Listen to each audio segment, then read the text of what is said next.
to the WPIAL Blitz show. It's a Monday at 9:30. The kids are in bed, and we are ready to talk football. My name's Bruce Badgley. Along with me there, as always, my good buddy Ian McMeans. And Ian, we've got a very special guest with us tonight.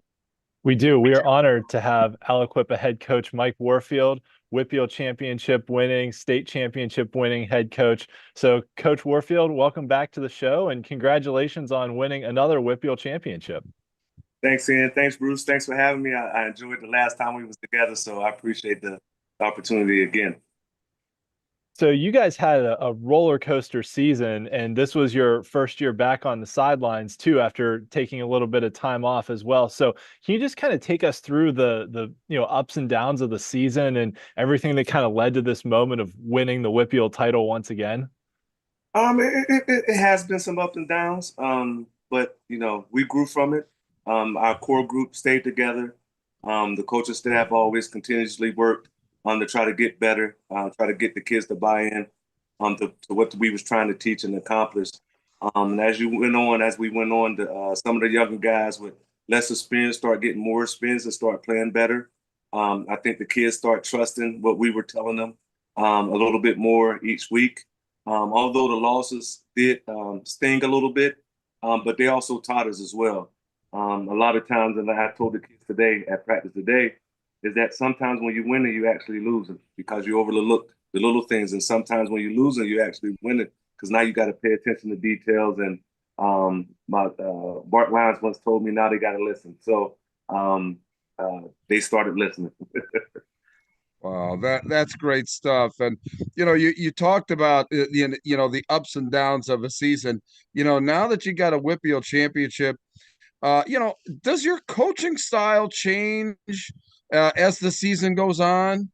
It doesn't, Bruce. I think our main focus is always as a staff is how can we get our kids in the best situations to win. And sometimes because of the lack of numbers, we can't coach based on our philosophy. We have to coach based on our talent. We don't have the big three up there anymore. So in February last year, I came to the defensive coach. Hey, I think I want to change the 52 up to a 40, which we could utilize our speed more so than the bulk that we're lacking. So Yeah. we did that. It took time to implement. It took time for the kids to understand what their assignments and alignments were. And as you can see, as the year is progressing, they're getting better and better at it. They're playing really fast. They're playing really physical. So I'm pleased with it at this point. And this win over McKeesport in the WPIAL championship game was the fourth time that you guys beat McKeesport in 5 years, which for any team to do is incredibly impressive. But as you mentioned, with you guys having to play in 4A, being a 1A, 2A size school, and we've talked on this show a whole lot about how difficult it is to prepare for the triple option just because teams don't see it that often during the year, but you guys have been able to have success against it. So can you talk a little bit about just like what, without giving too much away, obviously, but how you've been able to keep your kids prepared to play McKeesport every time you've had to face them because they just run such a different scheme? Yeah, it's really difficult at times because you don't face it at all throughout the year. You don't practice against it throughout the year because no team in our conference really runs it. We did have some tape from the previous years that we could see what they were basically trying to accomplish. But with all that being said, you still can't simulate that at practice, the speed of it, especially with number 3 back there. So it was difficult. The kids understood that the most important thing we could do is I know it sounds so simple, but it's so complicated at the same time, especially with number 3, is tackle. We saw a lot of long touchdowns. And we said that's a possibility that might occur. But as long as we stay consistent, stay grounded, stay together, everyone doing their assignments and just tackle and tackle collectively, continuously tackle. If we break another one, keep tackling and hit that. Wow, interesting. And when you go into the playoffs here, you got 10 weeks of film, out there on what you do. Do you take the philosophy of, we're just going to run what we do well? Or do you kind of go in there and try and maybe run the same plays out of different formations to break some tendencies? Not trying to give anything away, but what's your postseason style? I think at the end of the day, Bruce Presley in Western Pennsylvania, and maybe some of the kids quite don't understand this in August and in September because the weather is good. You never know what the weather is going to be late November, early December. So one thing that we have to be able to do, and it travels, is be able to run the ball on the offensive side. We can't run the ball if you're getting, especially in 4A, you don't have the guys up front blocking that's able to create some lanes. You're going to struggle. And you're not going to be successful at the end of the day. So that's the most important thing for me, is to make sure we're able to run the ball to a certain degree that keeps people respectful of the pass game. So that's my main concern, because who knows, it might snow this week, or it might snow next, or it might heavily rain, cold rain the following week. So you might not be, it might be windy. So you might not be able to throw the ball with the weather conditions. So we definitely have to be able to run the ball. And I think, any coach that's still in the playoffs, still in the run, will say the same thing, is that, you definitely have to be able to run the ball to some success. Yeah. Yeah. So one of the things that I thought was so impressive with your team this year was how consistently your defense was just able to lock down almost every opposing offense you played, other than like one half against Montour. You guys were awesome all season on the defensive side of the ball. So can you talk a little bit about, some of the key players on defense? Because we all know it's really easy to find stats for the offensive players, but for defensive players, it's hard to get them shout outs. Absolutely. Definitely the leader of our defense, Esther Lonemeyer, Les, we call him, number 0. He's the linebacker. He's the leader. He makes everything click. He tells everyone, he makes sure everyone's aligned correctly.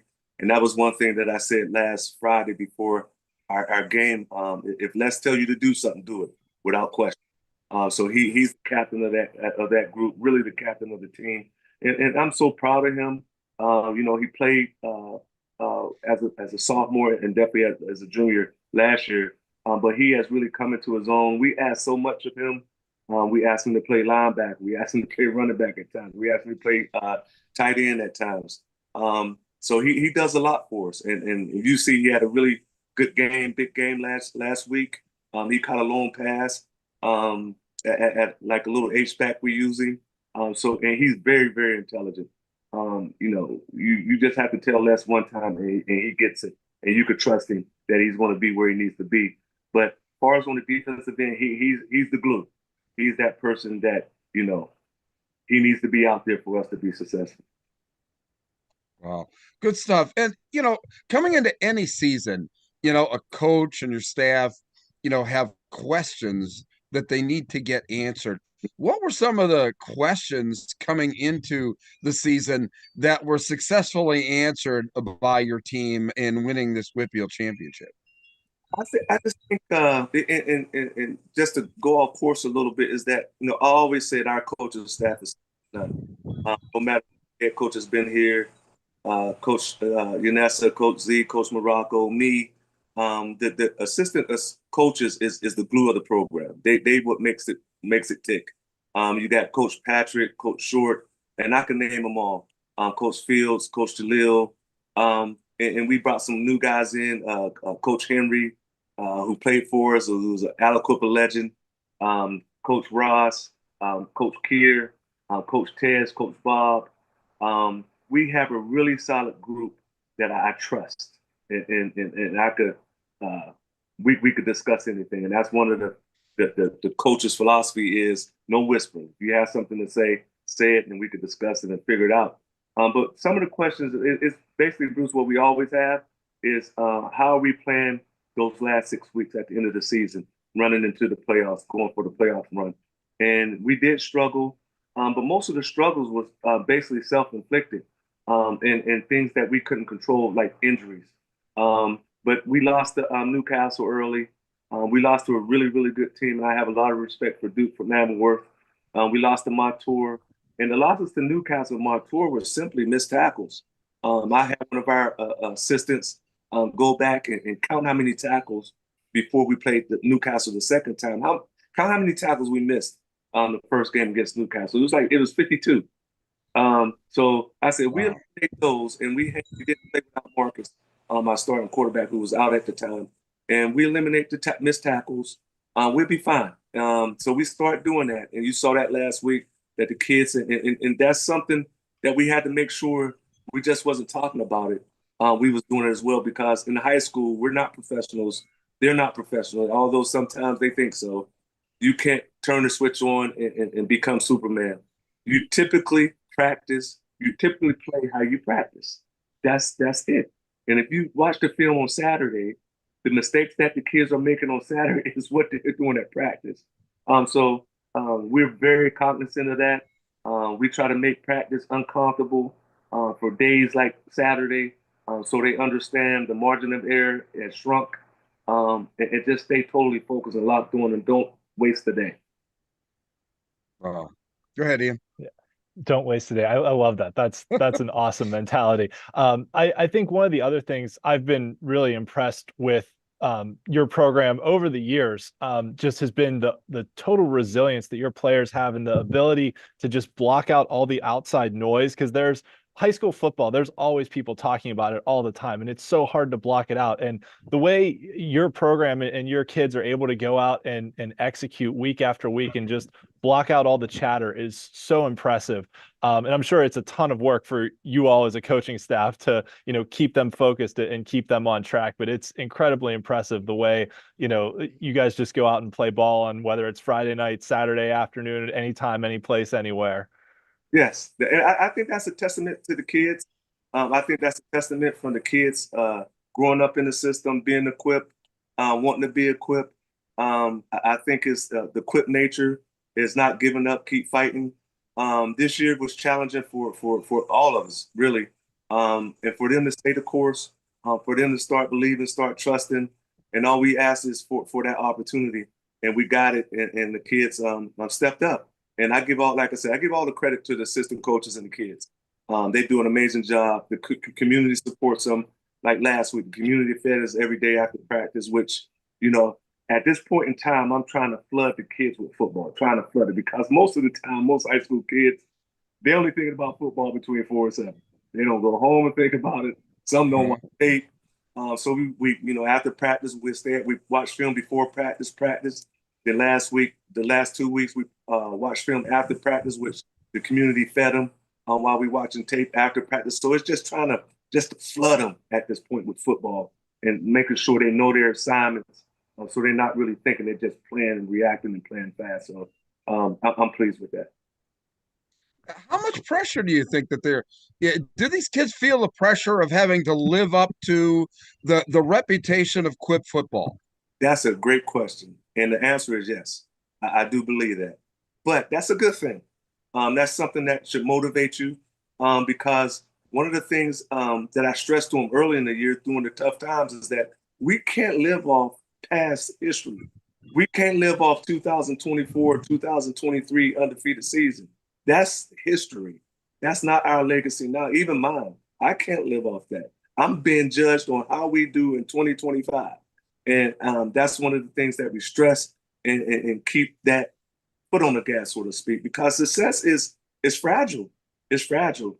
So we got to make sure we maintain our focus and not taking anything for granted, and making sure they understand that this isn't promised. So enjoy it also as well.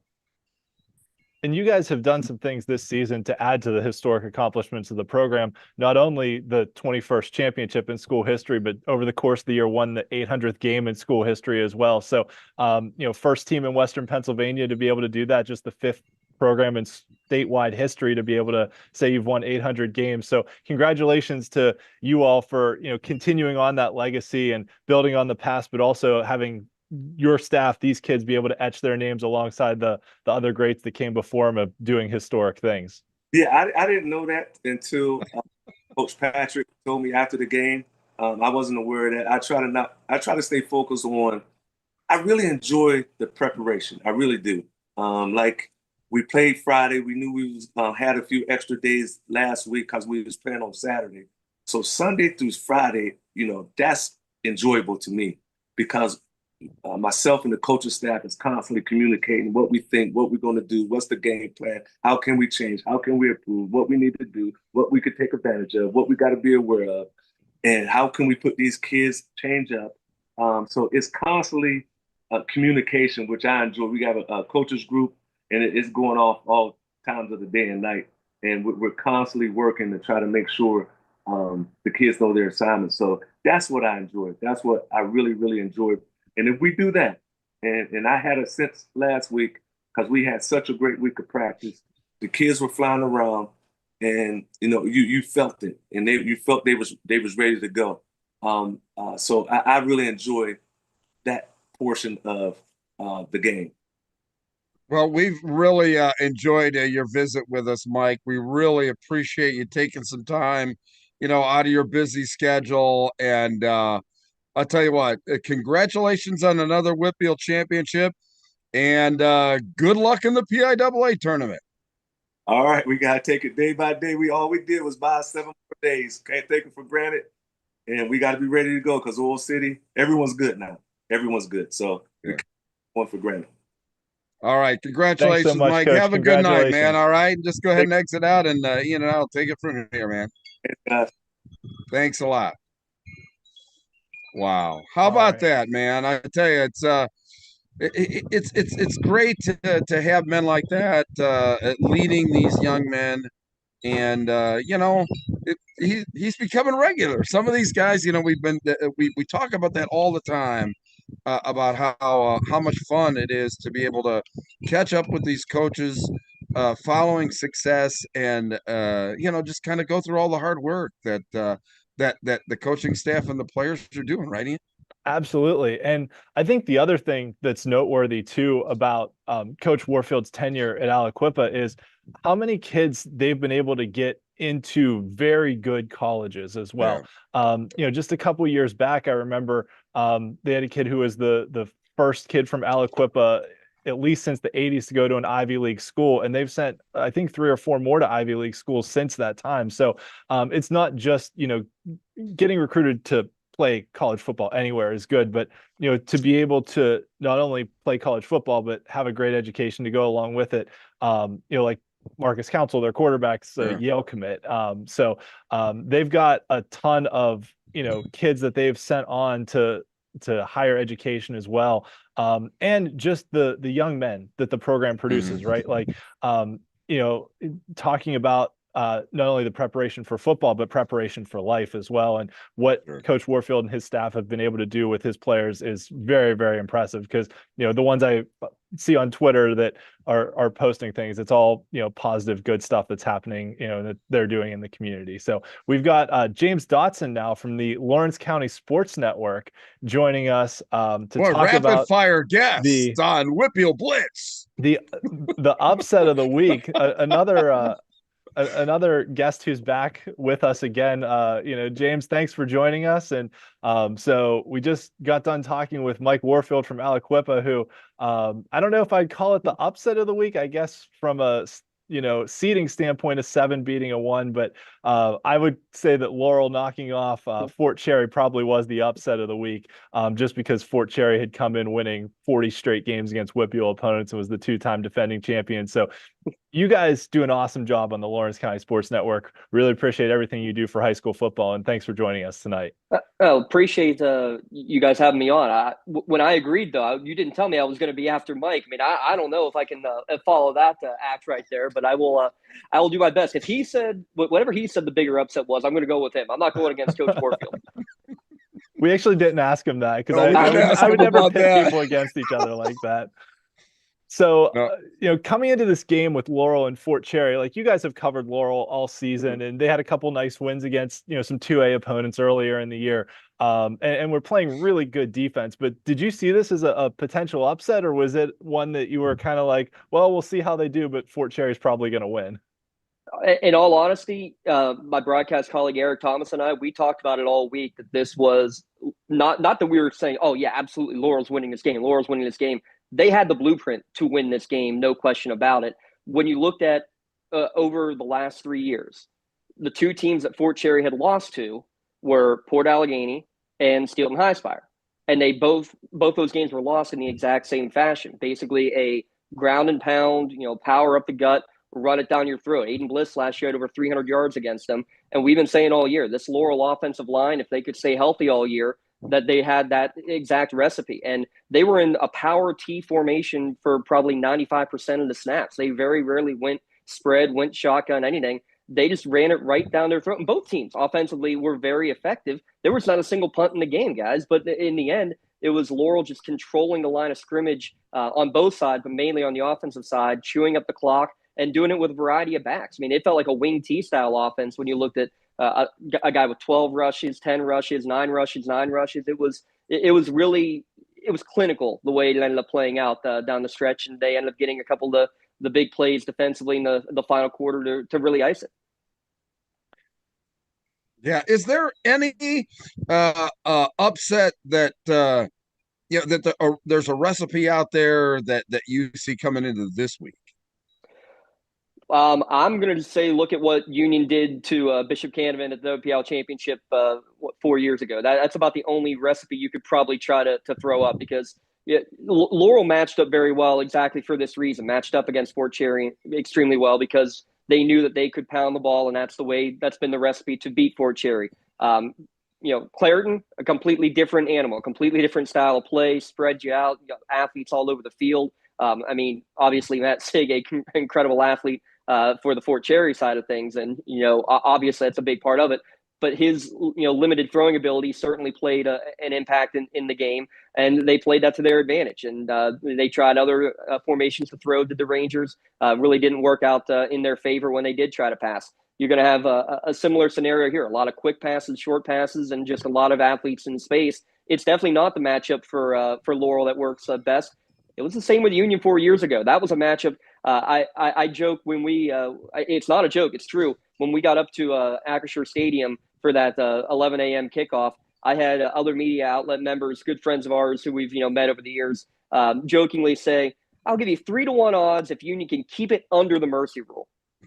Well, I'll tell you what, there was a touchdown before the end of the first half that should have been called. You put that in the end zone, and Union almost mercy rules Bishop Canavan. That would have been a heck of a way to lose that bet. But nonetheless, you never know what's going to happen when you get to one of these big games. And this is a Laurel team. Obviously, they haven't been here like Clairton has. Same 4 years ago. The similarities are really incredible. Union hadn't been there before. Canavan had. Union went and made a statement and surprised everybody. So you play the game that's out there. If you play mistake-free football, scheme well, and this Laurel team has gotten better over the course of the year in doing all that.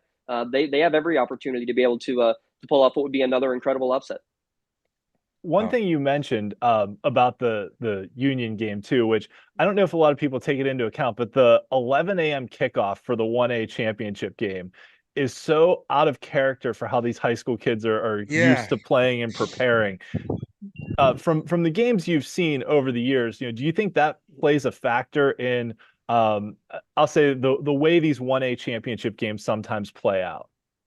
I mean, you could ask Coach Warfield. I was probably right before he was there, actually, that 2-0 game. I think that was also an 11 a.m. game back in the 3A championship with Quips and Quaker Valley. Mm-hmm. You play that game at 7 o'clock at night, it's probably a game in the 30s and 40s for both teams. It definitely does play a difference. And I know, every school has a different mentality of it. Do you business as usual? Don't change your weekly plan. If you normally practice at 4, you practice at 4. If you practice at 7, you practice at 7.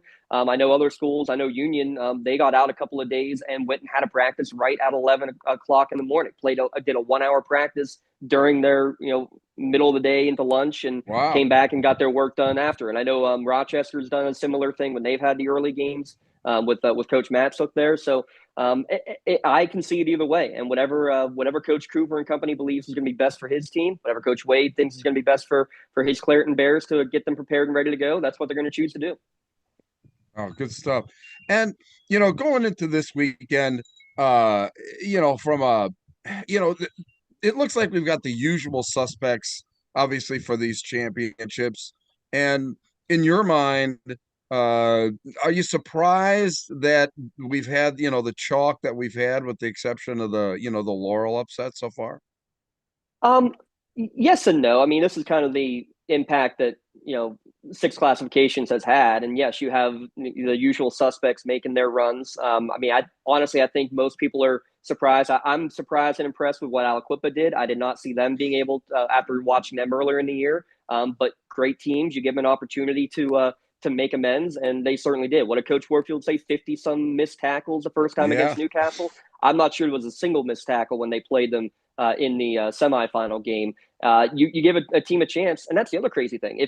If West Allegheny beat Montour in the final week of the year, probably the way the brackets end up, I'm not even sure Aliquippa makes it into the tournament with how tight that Class 4A field was. So you give a team a chance, and anything is certainly possible. And again, that's what this Laurel team now is kind of going with. Nobody outside of the Harlansburg area, I think, was giving them any opportunity, any chance against a team that had 40 straight victories. But we all knew the recipe. We knew what they were going to do and what they were going to attempt to do. Now Matt Sig runs a 67-yard touchdown on the third play of the game. Definitely had some nervous feelings, but I think that was what was most impressive to me. Was you give up the early score against a great athlete, and that defense, they buckled down the rest of the way. The offense said, "Okay, our turn," and they marched right down the field, 11 plays, scored a touchdown. And again, the variety. You have the program's all-time leading passing yards, passing touchdowns record holder in Lucas Santini, and he's thrown, I think, 11 combined passes in the last 2 weeks because he hasn't needed to, and he's accepted the role and like, hey, I don't care, let's go win a game.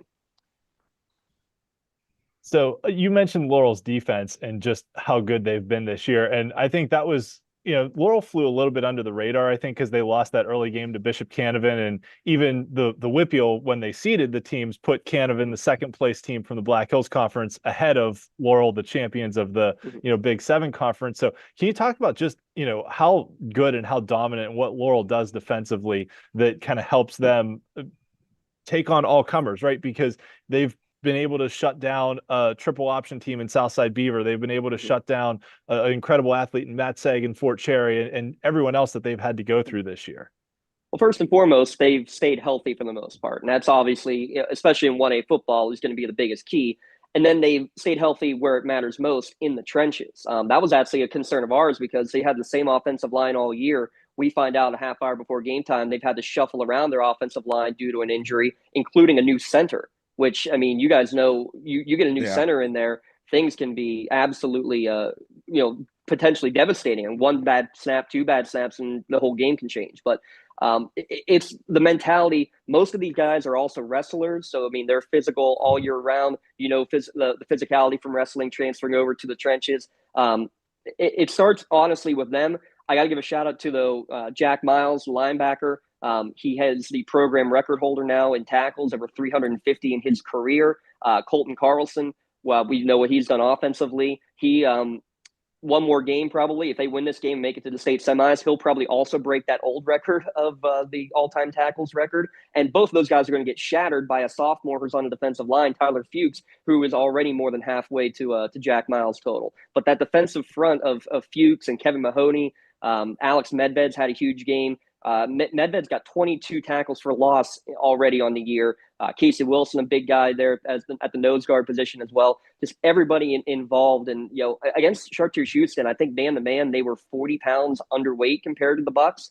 And the Buccaneers were pushed backwards in almost every rushing play that they faced. So it doesn't matter what the size says. The strength has been in favor of the Laurel guys in the trenches, to be able to then open up the holes for the guys like Miles and Nick Vicker and Carlson making the tackles at the linebacker spot.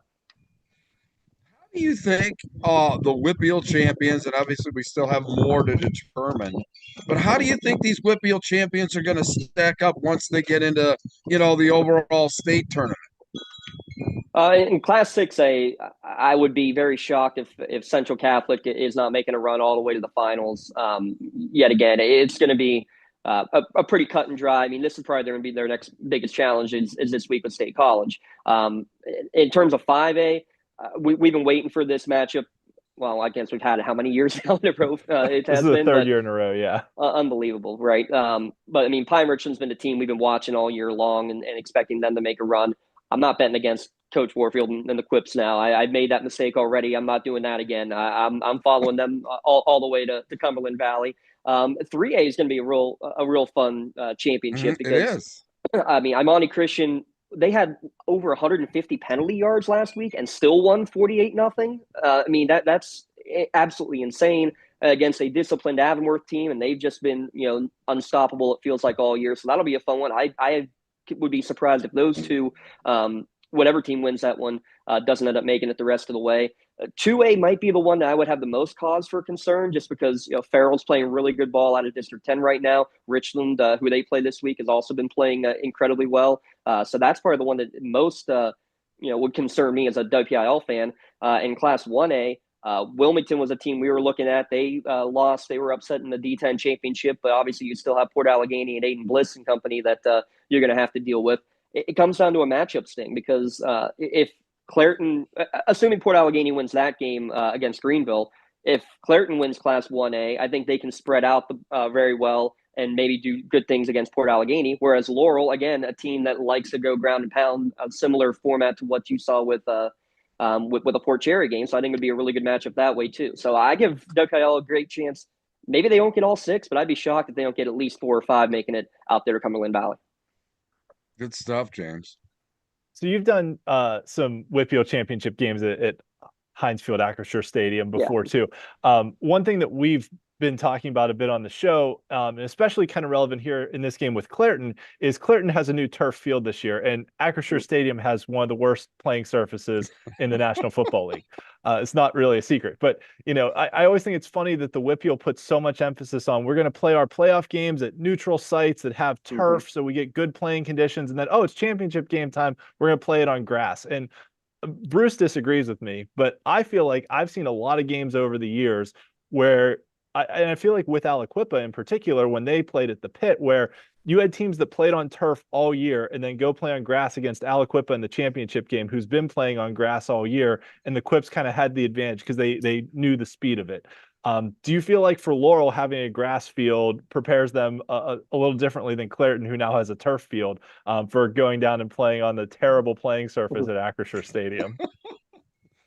Well, let's start with the good news.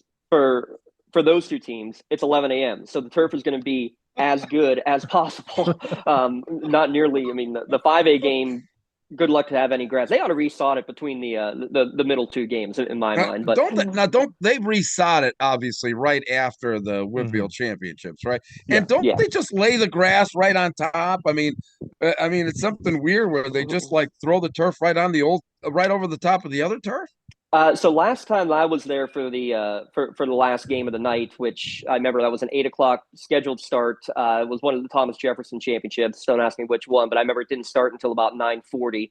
So it was well after midnight before the game even ended. They like rolled everything off of the old turf and then rolled down new turf. By the time we got out of the stadium, most of the old grass was all dirt at that point. But but to answer your question, Ian, yes, I do think that you get a little bit of an advantage just because you're used to it. Now, Clairton, they've been used to grass all these years leading up, so I mean, it's not like they've been turf and nothing else for all these years. But in the end, is it a psychological thing? Could it play a factor? Oh, absolutely, it could. I mean, if it wasn't a psychological factor, Notre Dame wouldn't have had 3-foot high grass when they played USC 20 years ago. So, good point. Yeah, in my mind, yes, you're probably a little bit used to it. If nothing else, in general, grass is going to slow you down even a half step, which again will, I think, be a little more advantage to Laurel with the speed that Clairton has all around, maybe to kind of rein that in a little bit. But in the end, grass, turf, really doesn't matter. Those guys are going to go out, they're going to play ball, and after about 2 plays, you're not going to realize that you're playing with all the yellow chairs there at Heinz Field. Wow.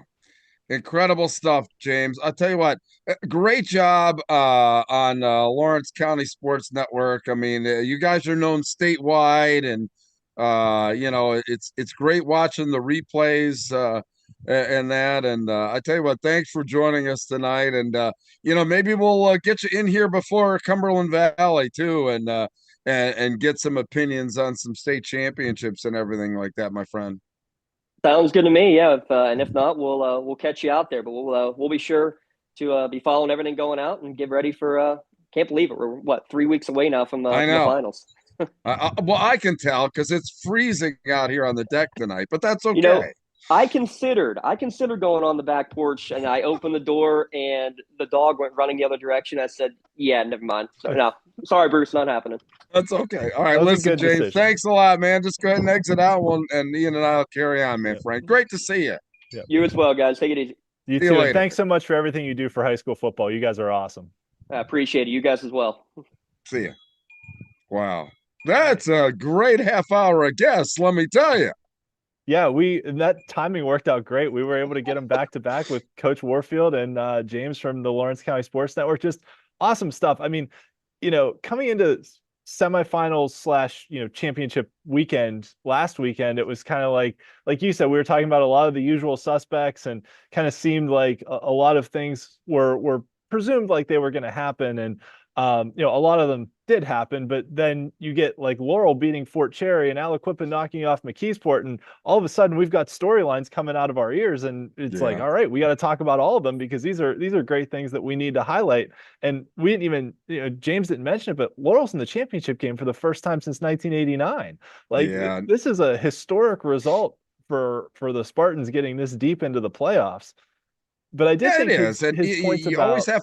I'm sorry, I didn't mean to interrupt. his points about the blueprint that Union had a few years ago when they beat Canavan, because that was a Canavan team that had athletes all over the field. They were the defending champions. Everyone expected them to just run all over Union that game, and Union got a couple turnovers, and it was a ground and pound game, and they just played mistake-free football.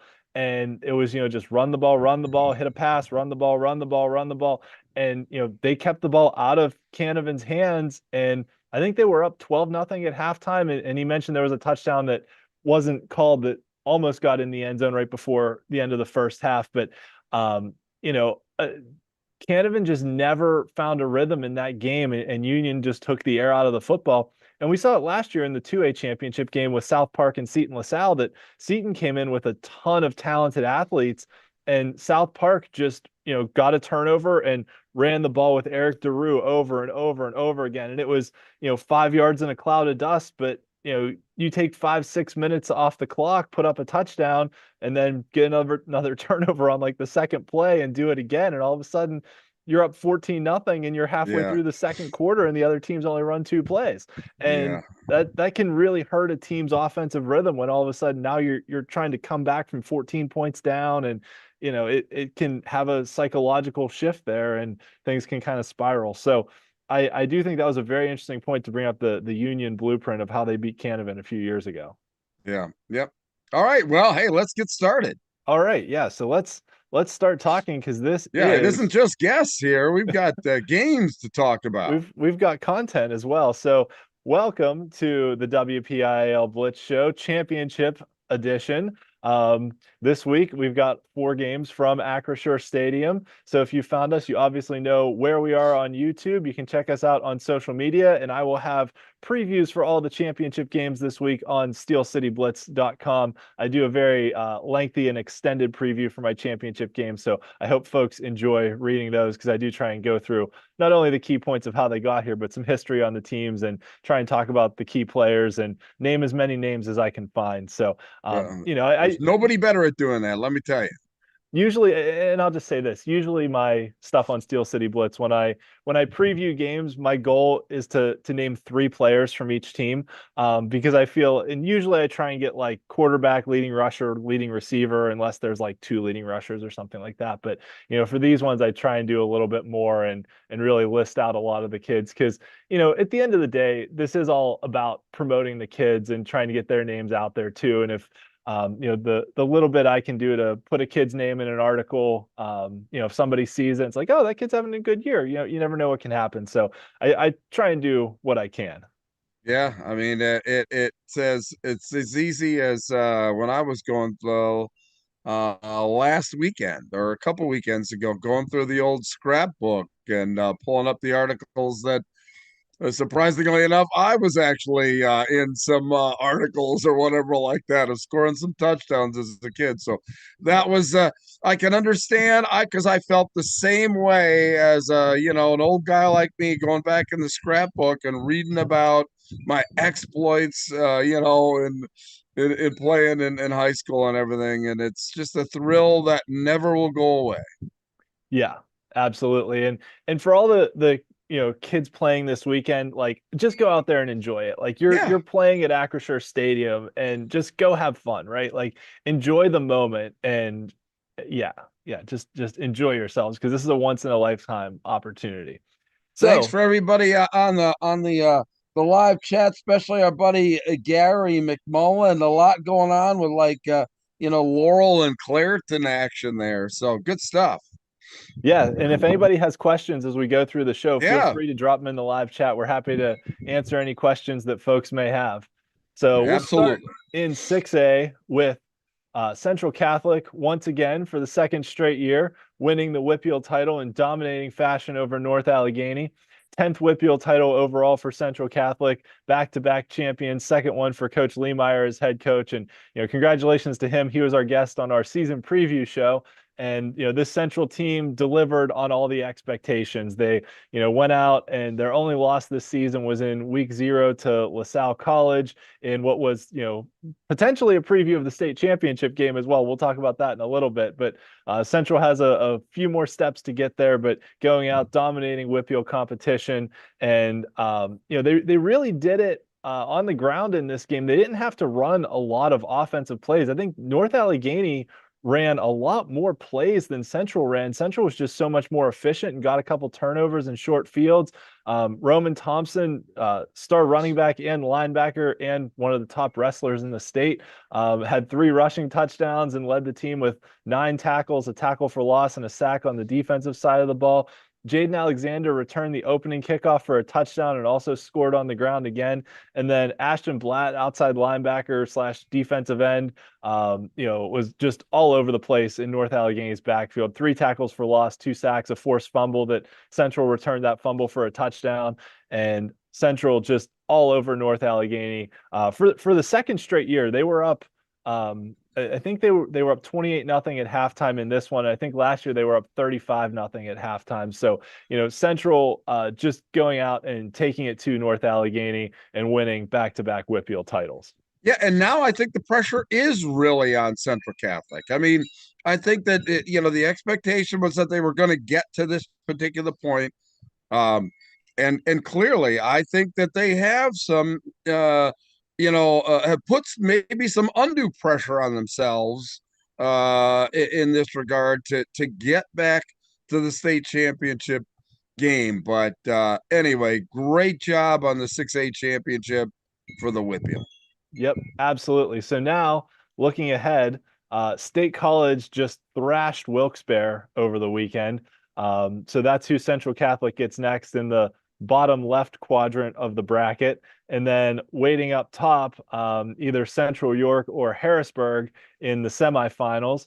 And then on the eastern half, Easton won the District 11 title. They'll face the aforementioned LaSalle College. And then in the District 1 championship game, we've got Penn Ridge against North Penn. So I don't know if you have any thoughts on any of those teams from the eastern part of the state that we may see as we go down the line here. Well, my broadcast game Saturday was Harrisburg and Manheim Township. Harrisburg, gosh, they were up 14-0 at halftime, but both of them were on pick sixes, like interceptions right out of the quarterback's hand in the backfield. So it was a very sloppy game, and I was hoping that I would see a little bit better offensive performance from Harrisburg. Quite honestly, it doesn't seem like they're really settled at the quarterback position, which is pretty amazing when you consider that they're getting ready to go into a state semifinal or a state quarterfinal, technically, against Central York. Central York, a very high-powered offense.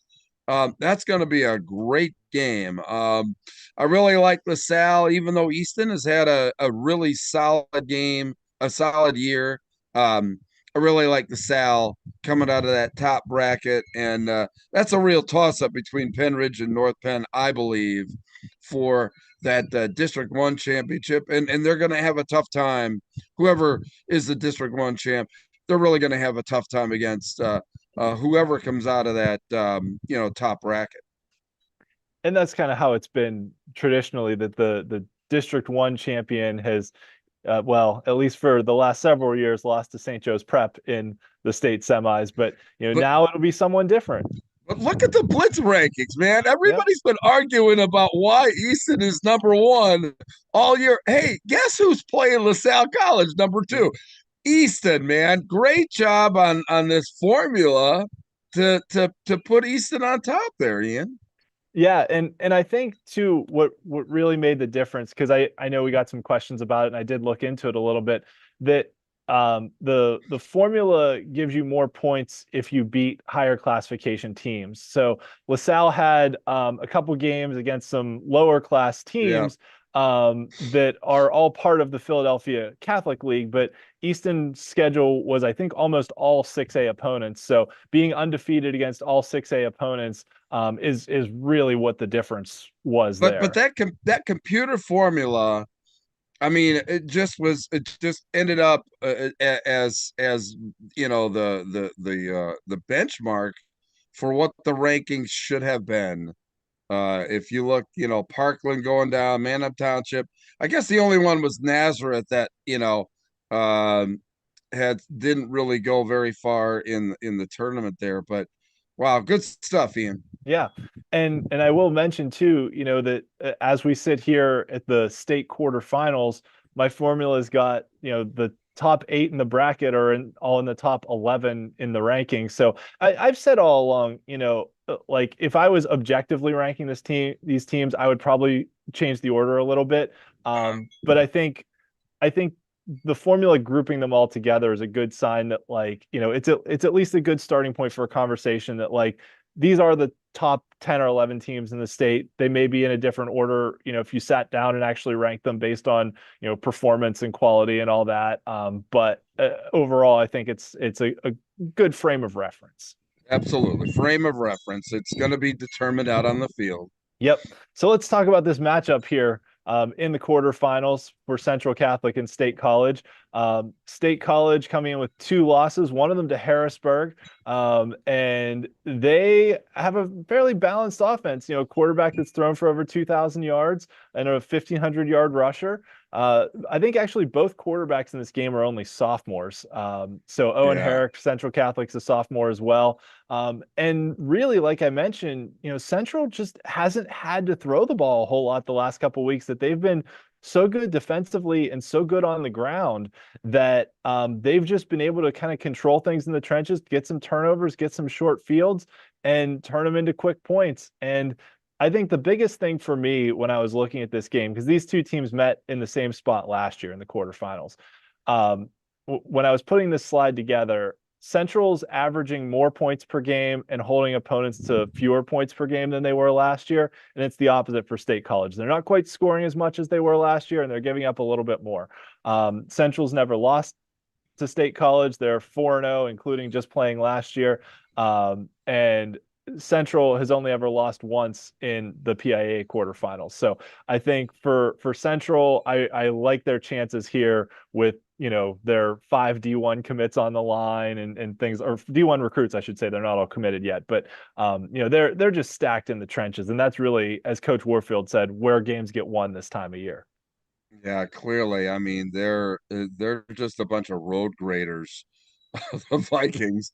Anyway, but don't sell State College short. Their 2 losses are to Harrisburg and Bishop McDevitt, I think by a total of 3 points. And, I mean, it's just crazy how competitive, those games were. And State College, I'll tell you, that's a really seasoned team there with a lot of experience and a really, really, really good head coach in Matt Lintal.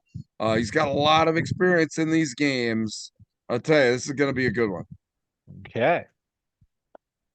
All right, so let's move on to 5A and talk about the semifinal results here, where Pine Richland got all they could handle from Moon. Peters Township just blew out Upper St. Clair. Reston Lehman, one of those outside linebackers who's a D1 commit, Pitt commit, I believe, had a fantastic game, 3 sacks, a forced fumble, 100 receiving yards and a touchdown. Cole Newpaver, Peters running back, ran for almost $150 and 2 touchdowns. But I went to the Peters game first. So I wanted to talk more about the Pine Richland game. Moon's quarterback, Andrew Cross, left at halftime with an injury and didn't come back in the second half. And Moon absolutely played their guts out and was tenacious and hung in there and did everything they could against Pine Richland. But you do kind of have to wonder if Andrew Cross was able to play the second half, if Moon would have been a little closer and maybe would have been able to pull off the upset, because second half of a semifinal game, having to go out and figure out a new quarterback from someone who's been your dual threat quarterback, your leading rusher and leading passer for the last 2 seasons. It was a big change for Moon, and they did everything they could. Credit to the Tigers for hanging in there and being tenacious, but ultimately Pine Richland just had too much for them. Aaron Strader, their quarterback, really took the game over on the ground in the second half with his legs, wound up running for almost 200 yards and 2 touchdowns. And it was, at the end of the day, Pine Richland was just too much for Moon, which now sets up for the 3rd straight year, Pine Richland against Peters Township, a rubber match in the WPIAL Championship. Peters won in 2023. Pine Richland won last year. And these are 2 teams that have been there and done that. These are veteran, experienced groups on both sides of the ball for both teams. And this one should be an absolutely fantastic game between these 2. This game is the argument for why there should be wild cards in the state, moving on, because of how good both of these teams are. But look, that's playoff football here. I like Pine Richland, in this game, but man, I'll tell you what, it's going to be very, very close. And I think that definitely the difference, could be that Peters Township defense. Yeah, and Peters, I feel like they've been kind of quiet this season, that they won a lot of games like 35-0 or 35-7, where their second team defense gave up a touchdown late. Like, Peters defense has been outstanding. And just looking at some of the teams that they've gone through, right? Like Upper St. Clair, they played twice, and Upper St. Clair was averaging like close to 40 points a game. And the first game was 24-20. This past game was 31-6, right? They really slowed down a high-powered Upper St. Clair offense. Bethel Park, they played twice, who was also averaging over 35 points a game as well. And Peters shut them out the first time they played and beat them, I think, 42-14 back in the quarterfinals. So, this is a Peters defense that has taken teams that are explosive and are multiple, right? Bethel could throw and run. Upper St. Clair could throw and run, and they've just shut them down. And between Reston Lehman and Lucas Shanafelt, the 2 outside linebackers that are D1 commits, one's going to Pitt, one's going to Stanford, Nolan DeLucia, their quarterback, who's going to Villanova. This is a good Peters Township team that is just tough and gritty all over the field. Cole Newpaver can run the ball. But for Pine Richland, you could make the argument that they are possibly the best public school team in the state. I mean, I would put them right up there, neck and neck with Harrisburg, as arguably, and we'll see how things play out the rest of the season. But sure, I would say if you're talking best public school teams in the state, I would put Pine Richland right up there. And Peters is right there with them too. I mean, it might be like a 1A, 1B kind of thing.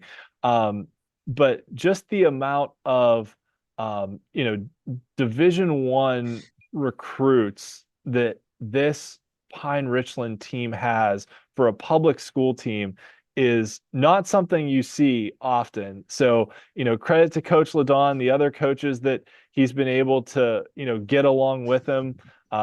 Lawrence Timmons' son, Jay Timmons, Lawrence Timmons, former linebacker for the Steelers. Jay Timmons recently flipped his commit from Florida State to Ohio State, and then just today was not only named as a 5-star recruit by Rivals, but was also named as the #1 cornerback in the class. So, wow. Yeah, that's pretty high praise.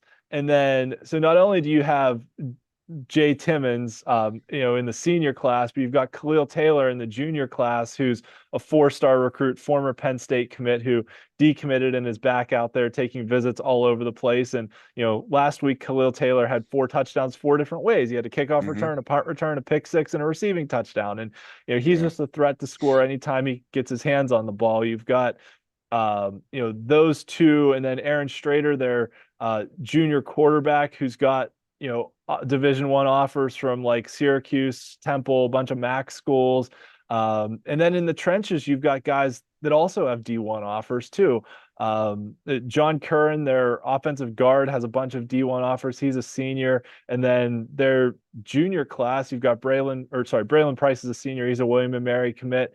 But then Luke Bessener, he's a sophomore, already has a couple offers. Adam Barnett is a freshman who's already got a couple offers. So these are guys who, I mentioned Braylon Price, DeJuan Webb at defensive back, Elijah Hall at defensive back has D1 offers. So, I mean, they've got, 8 or 9 guys that I just listed that all have, Division I, whether it's FCS or FBS, doesn't matter, still Division I offers to play college football. That this Pine Richland team is just loaded with talent, and they're all healthy now too. They had guys miss some games earlier in the year, and I didn't even mention McLean Miller, their running back, who's just a workhorse out of the backfield who will just go grind.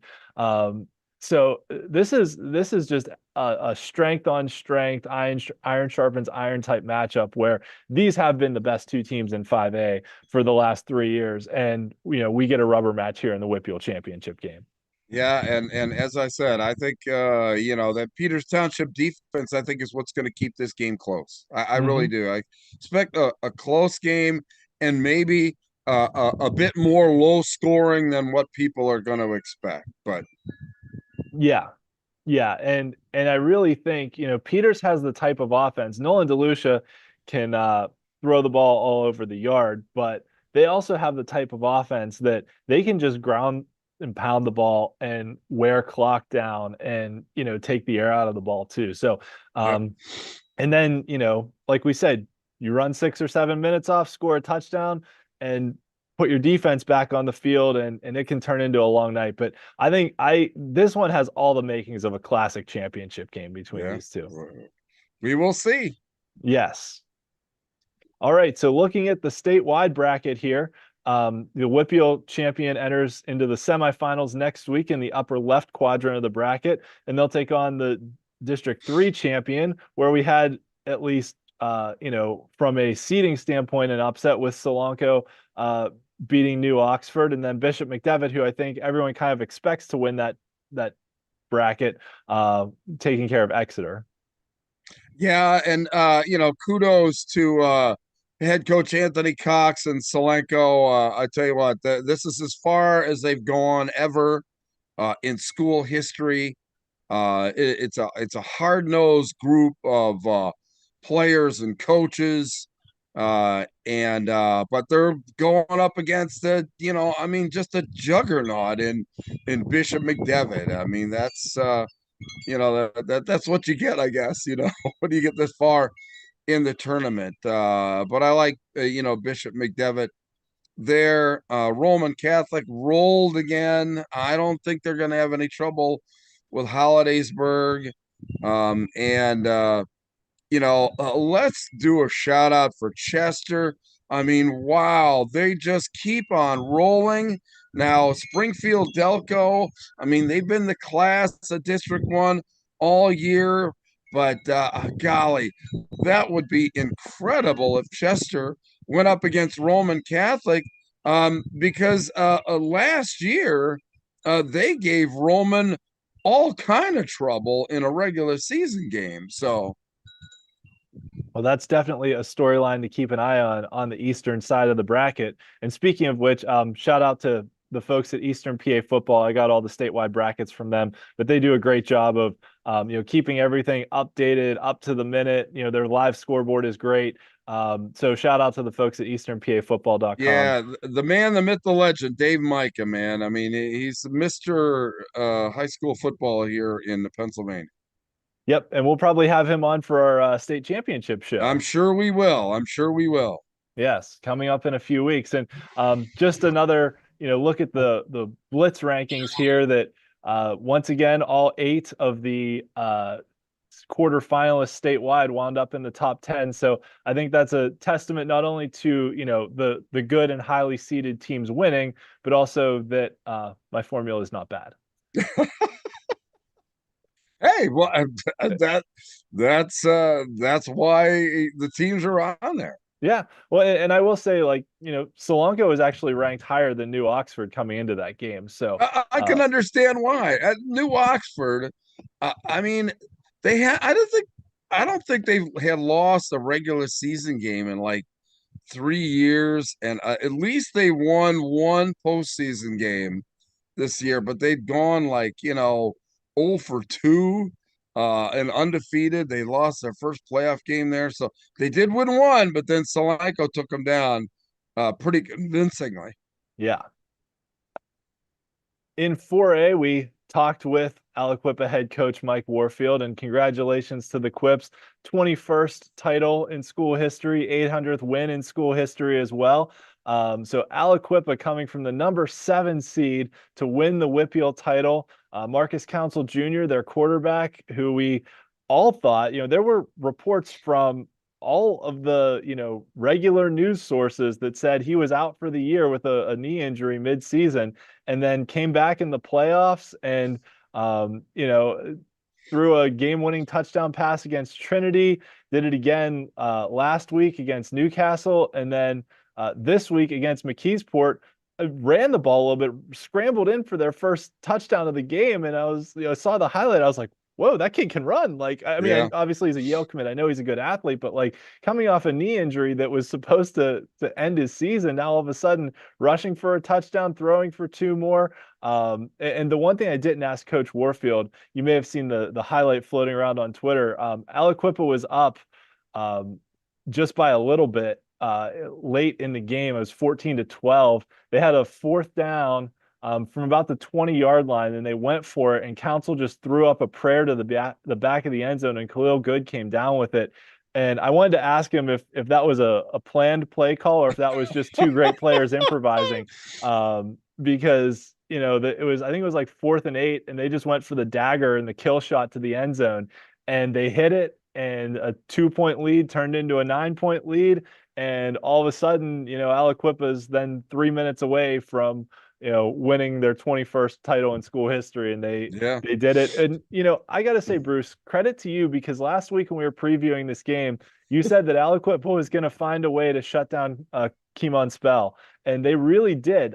He had a big touchdown early in the game, but after that, they really kept him contained for the rest of the game and really slowed down, McKeesport's triple option attack. And I think Coach Warfield talked about, just how important it was to tackle and to, ignore the last play and just play the next play. If they had a big run, just go out and play the next play and make a tackle. And so many highlights that we saw this year from McKeesport and what Spell was able to do was breaking lots of tackles. And I think the tackling was the key thing.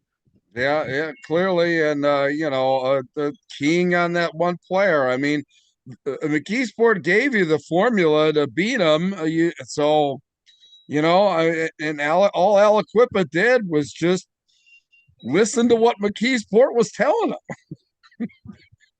Well, when you've got a 5-star running back who's the number 1 ranked, running back in the junior class, you're going to give him the ball. Sure, absolutely right. Yeah.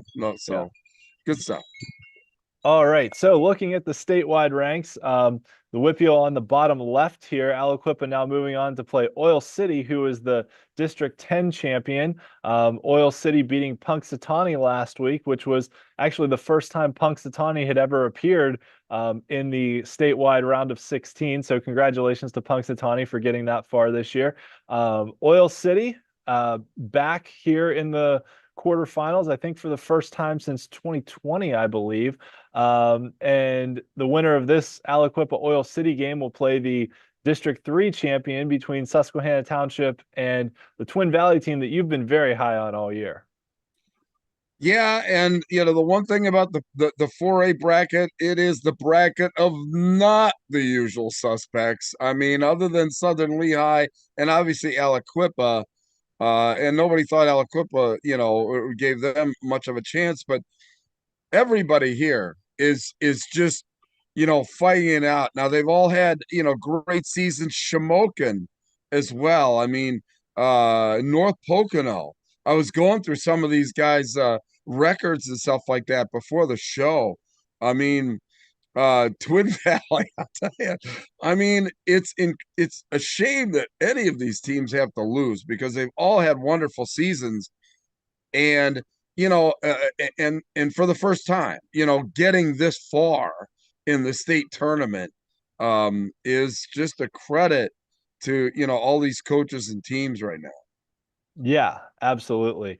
And you're right. This was another one where, Bonner Prendy, the defending champs, got knocked out. And you know, Lampeter Strasburg, who they played in the championship game, Yeah. also got knocked out early. Thomas Jefferson, who won the WPIAL title last year, lost to McKeesport. So they're like you said, Aliquippa's been here before, but this group of Quips hasn't been here before. So some of the names are familiar, but not really the usual suspects No, statewide here. the 4A tournament is going to be something special down the stretch. Yes, absolutely. So looking at this Aliquippa Oil City matchup, Aliquippa Marcus Council threw for over 1,200 yards and 12 touchdowns, but let's not forget he missed about half the games this year.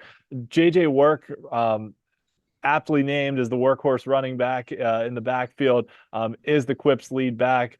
But what Aliquippa has been able to do, I think, on the defensive side of the ball, the points per game may not completely do it justice because they've just been shut down in the postseason here.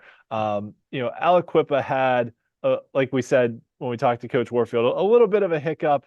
The second half against Montour, they were beating Montour 7-0 at halftime. Then Montour just turned it on in the second half, and Aliquippa had a couple turnovers, and things got out of hand a little bit. And then their other loss was 18-12 to Newcastle, which was a back and forth game that Newcastle drove it down the field and scored at the end. And then they lost to a really good Avonworth team, where Avonworth had a couple defensive turnovers, and I think a couple defensive touchdowns even in the second half of that game, if I remember correctly. So that 13 points against may look a little higher than how well they're playing, because they held McKeesport, who was averaging almost 50 points a game with Spell in the lineup, to just 12 points. They held a really good Trinity team to 14 in the first round. They shut out Newcastle in the second round. So this Aliquippa team is playing as good a defense as anybody right now. And Oil City, from what I can tell from looking at stats, pretty much runs through their quarterback, who had almost 1,400 passing yards and over 600 rushing yards. So with a dual threat quarterback, I think it's kind of the same formula as what we saw. Not exactly the same as what we saw against McKeesport, but Aliquippa has seen a lot of these dual threat quarterbacks this year. Jonah Williamson from Trinity, Marino Graham from Newcastle. So just the last couple of weeks in the playoffs, they have a formula for how they've played these type of players before. Oil City hasn't really been this deep in the playoffs very often. Like we said, 2020 was the last time they made it even to the semifinals as their only semifinal appearance in school history. So, and that was the COVID year where everything was a little bit shorter too. So, congrats to Oil City for getting this far, but Aliquippa, I would not be surprised to see them keep rolling. I wouldn't be surprised either. I mean, I think that they're clearly on a roll, and man, sometimes you get that Quippa train moving, baby. You just can't get it off the track. Well, as you know, as I've said many times throughout the years that we've done this show, never bet against Aliquippa. And even when they're the number 7 seed, never bet against Aliquippa. It doesn't matter. So hey, I see my buddy Vince Rocco on the live chat. Hey, Vince, what's going on, man? And a lot of activity on the live chat tonight. Good stuff. Yeah, that's good. So one other thing I did mention earlier, from our friends at PA Football History, they've got a all-time wins list on their website. So Aliquippa, the fifth team statewide to win 800 games in their school history, and did it in many fewer games, at least so far, than a lot of the teams above them on the list. So you look at all these teams that are in the top 10 of the statewide wins list, and Aliquippa has the best winning percentage. Interestingly, three of them, the ones in bold, are all still alive in their respective Yeah. statewide brackets too. So a lot of these other teams had some pretty good success this year as well.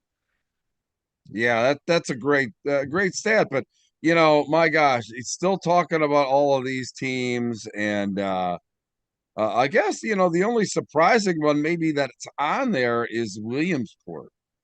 Yeah, I think they won. They've been playing football for a long time in Williamsport. Yeah, So that over 1,300 games, they've got yeah, one of the they highest game yeah, totals okay, on the list. all right, yeah, the cold regions and stuff. Yep.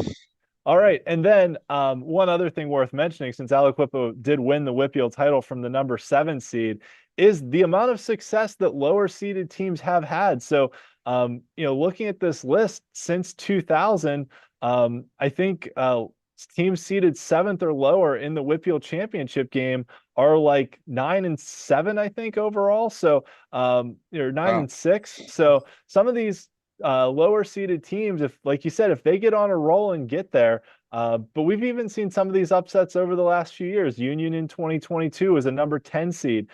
Beaver Falls in 2023 was a number 10 seed. And so Aliquip has actually done this a few times as well. In 2009, they came from the 9 seed and lost to the number 11 seed, Greensburg Central Catholic. And then this year, they were the number 7 seed. And back in 2008, they did it from the number 7 seed as well. So this is, something that good programs find ways to win in the postseason, and Aliquip has proven that time and time again. Yeah, they really have, and that comes just from pedigree, experience, that they've been there and done that before. So Yep, absolutely. And Coach Warfield is a fantastic coach. I think whenever we found out he was coming back, I looked it up and I tweeted it out, but I this stat is hard to believe, and it's a little different now because the season's gone on and Aliquippa lost 3 games. But before this season, Coach Warfield had won more championships than he had lost games. wow.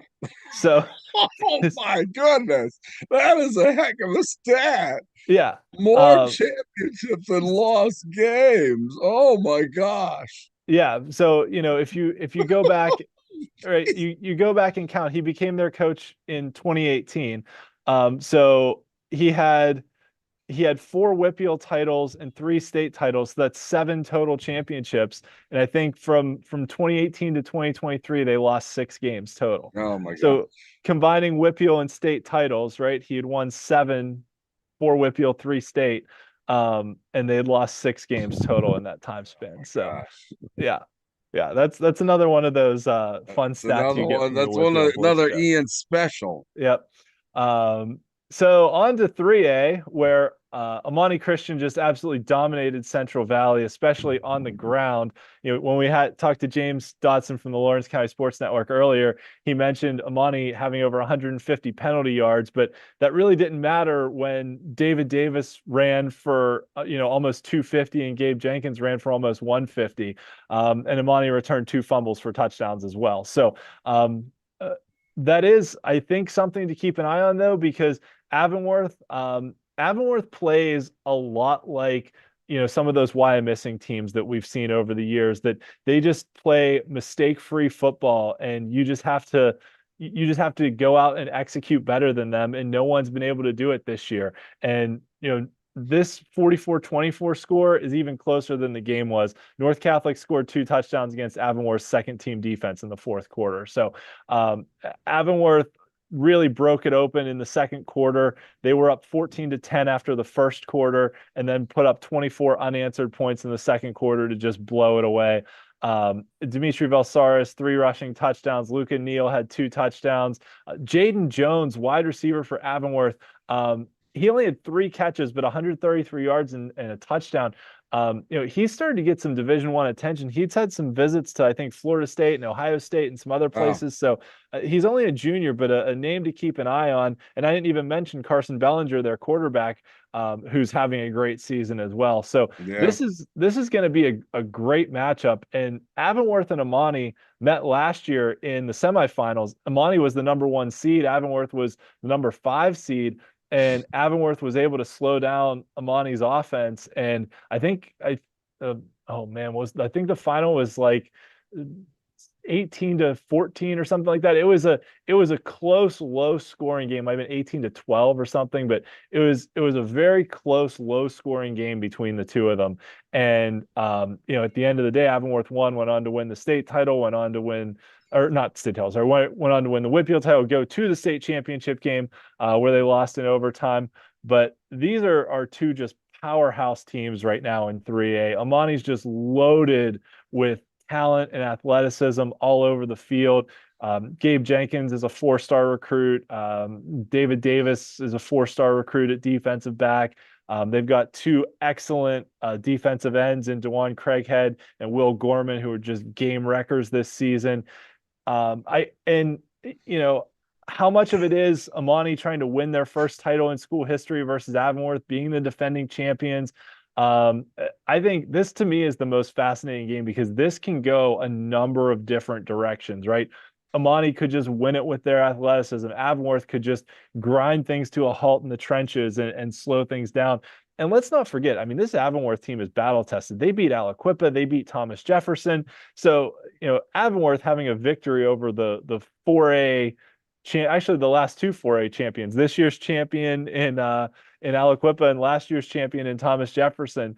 I mean, this is a battle-hardened Avonworth team as well. So, and Amani's just smashed everyone in their path this year, both offensively and defensively. I think Amani's defense really hasn't gotten enough publicity for how good they are, and they've just really shut teams down. And what their outside linebackers can do is really, really key to everything they do defensively. But those 2 are just absolute game wreckers.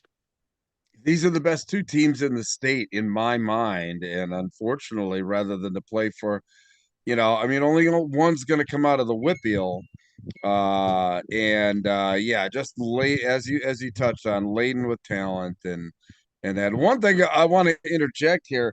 I don't know, this might be the best chat night that we've had of the season this year. Really appreciate everybody's input there. We've got a separate show following all the chats and everything. Ian, if you're not checking the chat, man, all you have to do is read, not respond. But we really appreciate everybody jumping on there. Kyle and Vince and Mr. Walker and Lawrence County Sports that jump back in there, and Gary. Really appreciate it, guys. Yeah, thanks everyone for tuning in. And like we said, if anybody's got any questions for us as we go through things, feel free to drop them in the chat, and we'll try our best to answer them. So it's so windy out. You got the wind chimes going and everything. Oh my Bruce. God. Are you hearing those? I can. It's great. Nice ambiance to the show. Yeah, it's great for you, cold for me. Yeah. Well, it's your choice to be out there on the deck. Hey, look, it's traditional, right? It is. You're right. So I will also mention here that this is incredibly the Beaver Valley / Western Hills Conference. It was the Beaver Valley Conference, changed the name to Western Hills at some point. That conference has produced 14 of 20 WPIAL finalists since 2016. The ones that are highlighted are all the ones that have come out of that conference. 7 of 9 WPIAL champions. Bell Vernon was the only one that wasn't from the Beaver Valley / Western Hills Conference. And on a statewide level, the WPIAL champions have gone to the state championship game all 9 previous years. and come very close to either won them. They've won 7 of them. And the 2 they lost, Central Valley in 2019 to Wyoming area. Central Valley blew a 14-0 lead in the second half of that game. Avonworth losing in overtime to Northwestern Lehigh last year. So, the WPIAL's been very close to just running the table in 3A. 3A is the classification that the WPIAL has absolutely dominated on a statewide level. And to your point about whoever wins this game is the clear favorite statewide, I definitely have to agree, because these 2 teams, whoever wins this game definitely has a clear path forward. As we look at the state bracket, Penn Cambria, who did make it to the semis last year, took care of Brockway out of District 9, and then Sharon upset Hickory in the District 10 championship game. And Hickory was a team that my Blitz formula kind of liked all year, whereas Sharon, not quite as highly ranked. I will say, a couple interesting ones, though, on the eastern half of the bracket. Newman Goretti, who did play against Bell Vernon in one of those championship games a few years back. And then Northwestern Lehigh, the defending champions, also beating Notre Dame Green Pond this past week. So, some teams, some schools that have been there before from the eastern side, but I just think that, the 2 WPIAL teams here are just so laden with talent. They would have to have an extraordinarily uncharacteristic game for them to not, make it to the state title. It's hard for me to imagine the WPIAL champion not be the favorite to win the state championship. All the teams obviously at this particular point in the season, are very good, but sometimes teams are head and shoulders. Now, Northwestern Lehigh's still in the mix there too. They're still a champ till somebody beats them, and they're still alive. So, but yeah, the talent on display in the WPIAL championship in 3A is going to be impressive this weekend. Yes, absolutely. This is definitely one that folks are going to want to tune in for. In 2A, Seton LaSalle got everything they could handle from Washington. They hit a late 4th quarter touchdown to stretch a 20-19 lead that they were clinging to, out to a 27-19 margin of victory. Washington was actually up 19-13 in this game, and Washington drove the ball multiple times inside the 10-yard line and fumbled over and over and over again. Seton's defense just kept coming up with fumbles. And that really, was the deciding factor in this game, because Washington was moving the ball between the 20s, and Seton just kept producing red zone turnovers. A storyline to watch, Kamar Freeman, Seton's star running back, missed the second half of the game with an injury. So we'll see if he's able to go this week in the WPIAL championship game. He's really carried that Seton LaSalle team all season. So we'll see, what his status is here going forward for the championship game. And Steel Valley that should be Deron Barksdale. Donald was his older brother who graduated last year. Typo on my part, sorry. Deron Barksdale, younger brother, 266 rushing yards, 5 total touchdowns, 4 on the ground and a punt return. So Steel Valley knocking Western Beaver out for the 3rd straight year in the playoffs, and now setting up a Seton LaSalle Steel Valley championship game. And Seton beat Steel Valley in the semifinals last year, which is interestingly the only time these teams have played in the playoffs, which I found that hard to believe. But I guess they were conference opponents for so many years that they kind of got split apart in the playoff brackets. But these are 2 teams that have some history winning championships. Seton actually hasn't won a WPIAL title since 2004. Steel Valley won in 2016, 2018, and 2022. So these teams, I think, are both really talented on offense and have some game-breaking talents on offense, obviously with Deron Barksdale at Steel Valley, who's going to get the lion's share of the work from the offense for Steel Valley. But for Seton LaSalle, Kaya Jones, their quarterback, and Kamar Freeman at running back. But they've also got, 2 kids who are defensive end outside linebackers who do some play on offense that are Division I commits. Will Martin going to Duquesne and Aaron Loritis going to Monmouth, I believe. Both of them will play a little like tight end H-back role as well. So, just some other guys to kind of keep an eye on here. Seton's had to replace a lot of players from the team that went to the WPIAL title game last year, but they're right back in it. And these were the two best teams in 2A this year. So, Steel Valley's losses, one came to Bishop Canevin, one came in kind of a surprise upset to Apollo Ridge in conference play. And the other one was to Westinghouse in week 0, who's a Pittsburgh City League powerhouse. And Seton LaSalle's loss was to North Catholic, who's a 3A semifinalist. So I think overall, these were the two best 2A teams, and they're going to square off for the WPIAL title. And this is Steel Valley's 6th championship game appearance in 10 years. So this is a Steel Valley program that has been here before and has gotten it done. Seton LaSalle lost in the title game last year, so they also have some experience of having been there. And when we talk 2A, we would be remiss if we didn't mention that 4-year run that Beaver Falls had after they moved down from 3A to 2A. They're actually moving back up to 3A next cycle. But this Seton Steel Valley game, teams that have both been there before, Seton last year, Steel Valley, this will be their 3rd championship game in the last 4 years. So this is the Barksdale brothers. These are the usual suspects. Yeah, at least for the last few years. But like I said, the Barksdale brothers, Donald was the older brother. He graduated last year. Duran this year has taken the helm of the offense, and they've been known for going out and putting on a show, and we'll see what Seton can do defensively to slow them down. And this game, I feel like this game may come down to, I don't see it being a blowout, but I feel like a timely turnover or penalties here and there could be the difference for one team or the other. Yeah, I think with any championship game that's the case, but even more so with this one. I agree with you that this is really going to be a tight matchup, and the winning team is going to have to capitalize on their opponent's mistake to win this championship. Yep, absolutely. All right, so looking at the statewide bracket, the WPIAL on the bottom left here, the WPIAL champion will face either Farrell out of District 10 or Richland out of District 6, who beat Bishop McCourt in the District 6 championship game.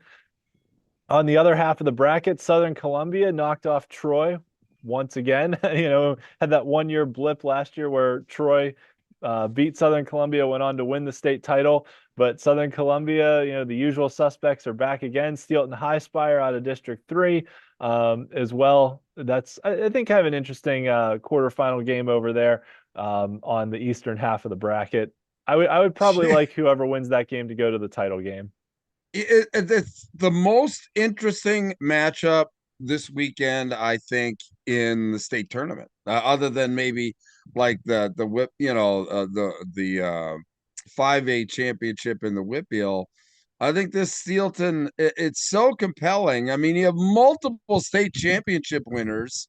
Now, granted, Steel High was in 1A and Southern Columbia in 2A, but facing off against one another, I don't think that they've ever played.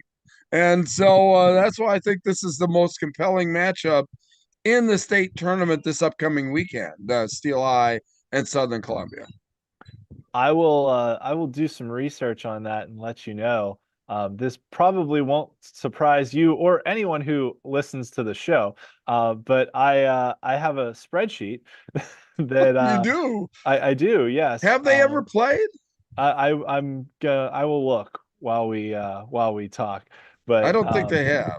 I have a spreadsheet of all of the PIAA playoff games that have ever happened. So okay. let me look and see what I can find for you on that one, and we will update that a little bit later. We've got in the plenty show. of show left. I mean, got 12 more slides. So yes. All right, so let's talk about 1A. Where Fort Cherry was upset by Laurel in a somewhat surprising result, I guess you could say, very surprising. And we talked about that with James Dotson from the Lawrence County Sports Network earlier in the show. So if you missed that, definitely check that out. Clairton got a little bit of a challenge from Bishop Canevin, but ultimately pulled away late. Interestingly enough, for Clairton in this game, Clairton did it by running like a full house backfield. They were lining up like basically almost like a wing T with three backs in a row behind their quarterback and then running some misdirection stuff. And, very different from kind of the spread offensive attack that Clairton had run for most of the year. But, they found something that worked against Bishop Canavan. They found that Canavan, couldn't really stop them on the ground. And the weather was not real great on Friday night either. So Clairton just kind of kept it on the ground and ground and pound their way past Canavan and back to the WPIAL championship game. And congratulations to Laurel for getting here as well, because what an accomplishment. First championship game since 1989. And now they get to take on Clairton, who, interestingly enough, they've played in both of two of their other championship game appearances in 1980. Laurel's only championship. They beat Clairton in the finals. And then in 1989, which was the last time Laurel made the championship game, they lost to Clairton in the title game. So, definitely some history here between these two teams, and not just, those meetings, but they've played 2009, 2023, they've played in the playoffs. With Clairton winning. Actually, that 2009 one is noteworthy because that was Tyler Boyd's freshman year. And the first game of Tyler Boyd's freshman year, Clairton had to go up to Laurel and play a non-conference game, and Laurel beat them. And they were the only team that beat Tyler Boyd his entire high school career. Wow. Yeah. The Clairton rattled off 63 straight wins after that. But, Laurel has the distinction of being the only team to beat Tyler Boyd. And yes, you're reading that correctly because, that was the first game of the regular season. Clairton went up there and lost, and then they get him again in the playoffs. I think it was in the semifinals, and Clairton just thrashed him. I think it was like 33-9 or something like that. Wow. So the last two times Laurel's been in the championship game, they also played in the 1977 championship game where they lost to South Allegheny. But Laurel's other two championship appearances both came against Clairton. So some fitting history here. Clairton having won 11 WPIAL titles in their school history. All of the history and tradition is with Clairton in this one. But, Laurel is kind of a team playing with house money right now, right? Like they went out and upset Fort Cherry. Like this was supposed to be Fort Cherry Clairton round 2, and Laurel threw a wrench into it. And like James mentioned with Union a few years back with Canavan, right? Like Union was a number 10 seed that year. They weren't supposed to be there, and they went out. Here and comes won a the very title. special guest. Oh, Bob You Long never know dropping who's going to in. stop by. Hi, Bob. How you doing? We're talking Let's 1A, go. but I will. How are things out east, Bob? Do Still your there? thing. Don't let me jump in. Oh no, I'm here. no. You got me? Yeah. Yeah, we got you. Yeah, welcome. We were talking about the Clairton Laurel game, but do you want to go back and talk a little bit about LaSalle and 6A since you're here? Sure. Is my connection coming through all right? I can move if not, but Yeah, no, I think we're good. all right, good. Yeah. Sure. Let's talk. That was a heck of a game on Yeah. on Saturday afternoon against Imhotep. It was a game everyone was looking forward to, and a game that we rarely see, right? Because Imhotep was a 5A team for all these years, and quite frankly, LaSalle wasn't in that game because St. Joe's Prep was in the way. And 24-0 at half, looked like it might get away from Imhotep. They started to run the ball well.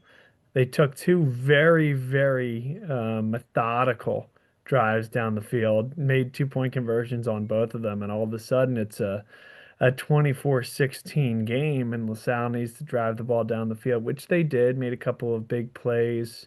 They started running the ball well, and that was the difference. It's funny, though. Like, you could make the argument that that game was really close, like one play away from maybe a big time comeback coming to fruition. You could also make the argument that the game never really was that close. And I say that because, LaSalle's up 24-0 at half. If I tell you a team is up 24-0 at half, drives the ball 60 yards down the field gets stopped on a fourth down on their first drive. They score a touchdown on their second drive, and they run the clock out on their third drive of the second half. What would you think, right? Um, so, you can look at that game any way you want to, but I know it was entertaining in the moment. Yeah, it's So 6A yeah. On the eastern side's entertaining in the moment. Ian had a great slide a couple weeks ago. The witch is dead. With obviously LaSalle taking out St. Joe Prep. I mean, your thoughts on the eastern side of the bracket here between District 1, District 12, and District 11, trying to be into Cumberland Valley. Sure. It's funny. I've heard a lot of that, like, the witch is dead type of thing. And put another way, I've heard people talking about, um, well, now everyone else has a chance. And it's like, yeah, yeah, right, sure. Prep is out, but who beat the prep is the other way to think about it. And I don't know, right? Like, I know that this LaSalle team is really good, and I think folks that haven't watched District 12 all year will see that on Friday night. But I also think a lot of District 12 folks haven't seen Easton play, and this team has a little bit of that Mount Lebanon feel from 2021. Ian, I don't know if I'm way off base on that, but from a guy out east, I just remember early in September and then early in October, and golly, this team just keeps hammering people out there. And that's kind of what Easton has been this year. This team from District 11, they got a good football history, don't get me wrong, but Parkland and some others have maybe had more success recently. And this is a group, an experienced team that has just come out and smoked just about everybody they've played. Um, so now you think about where that 2021 example or what have dovetails to this one. Mount Lebanon is Easton and LaSalle is St. Joe's Prep in that example. And what's going to shake out this Friday? I can't wait to find out. Wow, interesting. And how about that District 1 too, between Penn Ridge and North Penn? The 1 and 2 seeds playing Listen, for it there. two good clubs. That Penridge game, Coatesville, it was begging for a score in the second half there in that fourth quarter, and both offenses kept turning it over or turning it over on downs. But that was a heck of a game. North Penn, maybe you would pencil in as a favorite. And I guess with all due respect to that side of the bracket, I think the advantage you might pencil to whoever happens to win the top part of that bracket, LaSalle or Easton area. Um, but again, District 1, it's a big old district. Those are huge schools there, both of them. And they'll have something to say about it in the semifinal. Yeah, Yeah, and I really was I interesting. was looking at that today. Has Penridge ever won a district title? I don't know. Ian, Okay. that's a great question. Yeah, because I was just looking at my spreadsheet on the statewide playoffs. So I've got a history of the state playoffs since they started. And Penridge has been in a couple times in what was, the round of 16 or the, quote unquote quarterfinal round that we're in now, Mhm. but those would have been like district semis or district title games, and they didn't win any of those. So if they've won one, it would have been before, the 1980s when the state playoffs started. So, Sure. so if they've won one, it hasn't been in a long time. One other thing, just to jump off here, because I was looking through my spreadsheet. Bruce had asked the question if Southern Columbia and Steel High had ever played each other. They've actually played 5 times in the state playoffs. Southern Columbia is 5-0. 1997, 1999, 2000, 2003, and 2005. Okay. All right. So I stand corrected. Well, it's yes, been a while though, 20 years. it has been a while. You're right. Ian's the history guy. That much is clear. Yeah, yeah. Or I'm just a guy with a I'm not spreadsheet, the but I also history love guy. history. Yeah. Yeah, Um, good stuff. Good so stuff. Bob, while you're here, let's talk a little bit about 5A too, because Roman Catholic having been the defending champion or been to the state title game last year. Bishop McDevitt, the defending champions, and then two really good squads out of the WPIAL between Pine Richland and Peters Township. So how do you see 5A shaking out? I know Bruce was talking about Chester and how much trouble Chester gave Roman Catholic last year as well when they played. Yeah.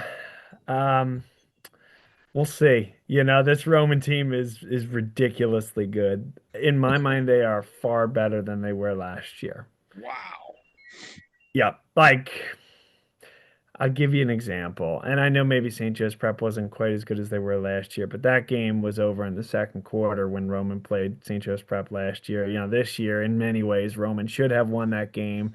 They deservingly beat LaSalle. On any given day, they could be the best team in the state, regardless of classification, in my opinion. But I know how good Pine is on the other side of the bracket, and I know how good McDevitt is on the other side of the bracket. I don't want to ignore Peters Township. That was a super impressive win against Upper St. Clair. But if it is Pine Richland against Bishop McDevitt in the semifinal, get me to Mansion Park, man. I mean, golly, that's going to be a great game. Yeah, one of the things Bruce and I were talking about was, and I said that I think Pine Richland might be the best public school team in the state. I'd put them right up there with Harrisburg and Easton. Kind of maybe they're 1A, 1B, 1C. But I think Pine Richland for a public school team, you look at you look on Rivals or wherever at how many kids have D1 offers, right? They've got freshmen and sophomores that have D1 offers. They've got, 8 or 9 kids on that roster, 4 linemen, multiple skill position players. Jay Timmons, the son of former Steeler Lawrence Timmons, was just named a 5-star recruit and the number one cornerback in, the senior class now. So, I think for the amount of athleticism and talent that Pine Richland has, is not something that's typically seen in a public school team. But what they've, credit to them, right? They're a wealthy, burgeoning community that's building a lot of new homes on the suburbs of Pittsburgh. Very attractive for, former Steelers or current Steelers players to live there. They've got, some former Steelers on their coaching staff. So they've done a really good job to make their school and their area very attractive to, former Steelers or current Steelers families that want to live there and want their kids to be in good high school programs. And I think the success they've had in recent years, and it's not just them, like other families live there too. But anytime you're talking about like, oh, the son of Lawrence Timmons, who is like one of the most freak athletes you've ever seen on a football field, is now at Pine Richland, like that's definitely noteworthy. And I think the last couple of years, something we've seen, especially in the higher classifications with 6A and 5A, is once you get deep into the bracket, like athleticism wins. It's just like who's got more athletes out there and who can get their athletes in space and get them the ball and let them run wild. So I hear you on all that, which is all the reason that I found myself surprised on Friday night that they were in a dogfight against Moon. I'm sure you watched that game. I had other games up. I was watching Easton versus Parkland, if you must know. But what happened in that game? Moon, coming into the year, I said that Moon was kind of my sleeper team in 5A, that they were just a tough, gritty team that played tough defense and Moon played everybody well. Like Moon's record was not necessarily indicative of how good they are. Like the Penn Trafford, they lost to by a single point earlier in the year that, Moon blew a 24-7 lead in that game. Moon gave Peters Township everything they could handle. Moon beat Upper St. Clair in overtime. So they were a really tough squad with a defensive end who I think was on pace to break the statewide sack record. I don't know if he broke it or not, but I knew he was on pace to do it this year. They had a good dual threat quarterback, some good linemen in the trenches, and they went toe to toe with Pine Richland. And really, what the difference in the game was Moon's quarterback Andrew Cross got hurt at the end of the first half and didn't come out and play the second half. And Pine Richland was able to kind of pull away. And, Cross was a multi-year starter for Moon. And anytime you're in a WPIAL semifinal game and lose your dual threat quarterback who's been your starter for 2+ seasons, like that's gonna be tough to overcome. But Moon was just a tough, gritty team, and they've got Darrell Revis's kid playing corner and wide receiver for them too. So Sure. Moon had some athletes out there as well to kind of counter Yeah. what Pine Richland had. Yeah, I just wonder how that compares. And listen, they won, they move on, they get a chance to play another 48 minutes, and Yeah. hopefully another after that, and another after that. But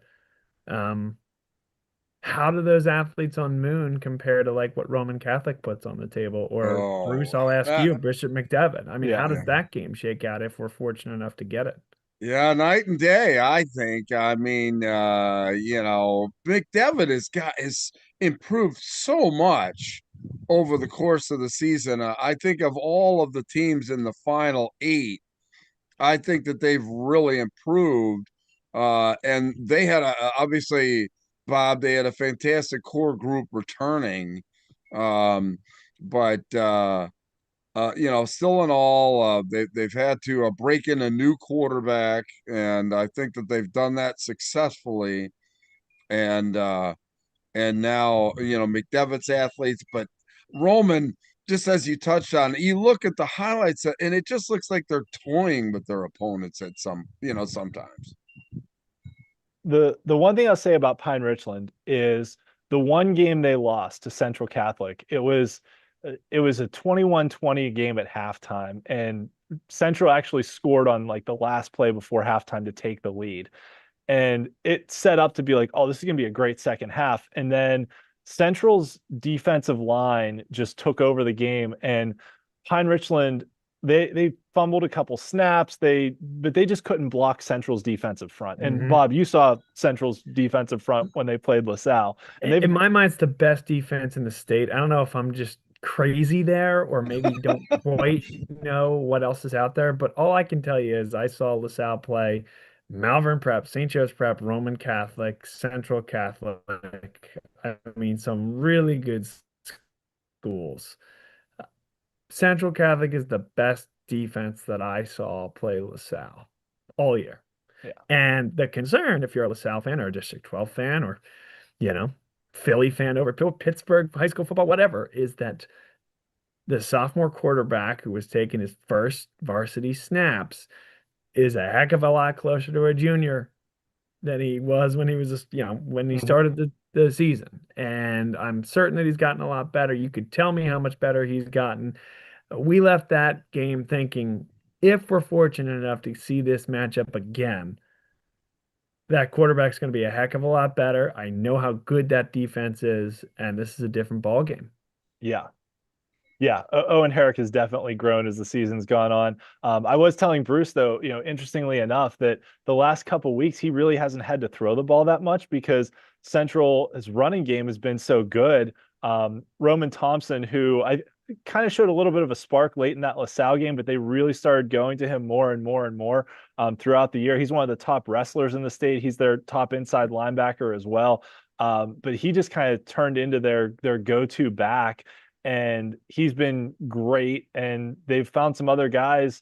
I think in that opening game that Herrick was trying to throw to Watkins almost all the time, which, Navy commit on the outside is your go-to guy, but they've developed a couple other receivers, a couple other options in the passing game. And I would love to see a rematch between Central and LaSalle. To wrap up my point on Pine Richland, though, what Central did to them was they couldn't even get the ball to their skill position players, on the outside. So the one game Pine Richland lost was the one where they just got beat up front and couldn't even get the ball to those athletes on the outside. So I think if somebody's going to beat them, whether it's McDevitt, whether it's Roman later on, whether it's even Peters Township this week, who has a Pitt commit and a Stanford commit at defensive end, kind of anchoring their defense, the key to slowing down Pine Richland, the only team that's done it this year, was one that basically prevented them from getting the ball to their guys on the outside. Anytime they've been able to get the ball to the guys on the outside, Pine Richland has had a ton of success. So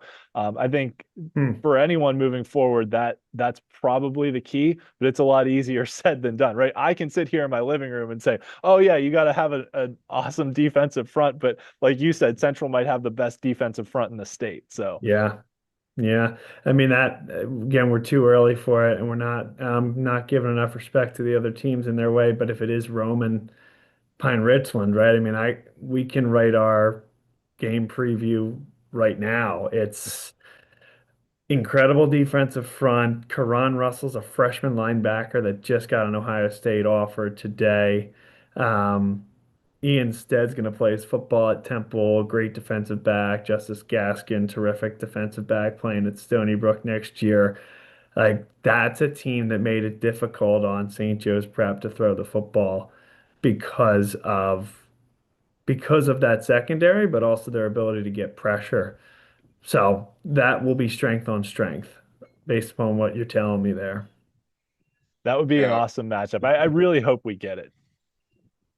So Sorry, Bruce. That that's that means no McDevitt in Ian's that's okay. But situation. look, that's clearly McDevitt, with the difference in quarterback there, I think makes a bit of a difference in that team. But I think that they've matured, a lot as a group.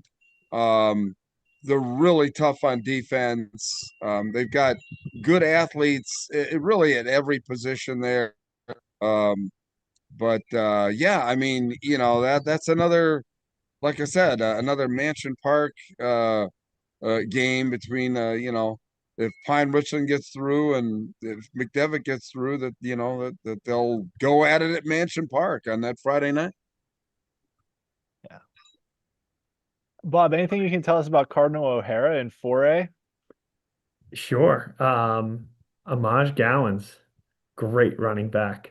So he ran for 100+ yards against Roman Catholic, LaSalle, and St. Joe's Prep. Wow.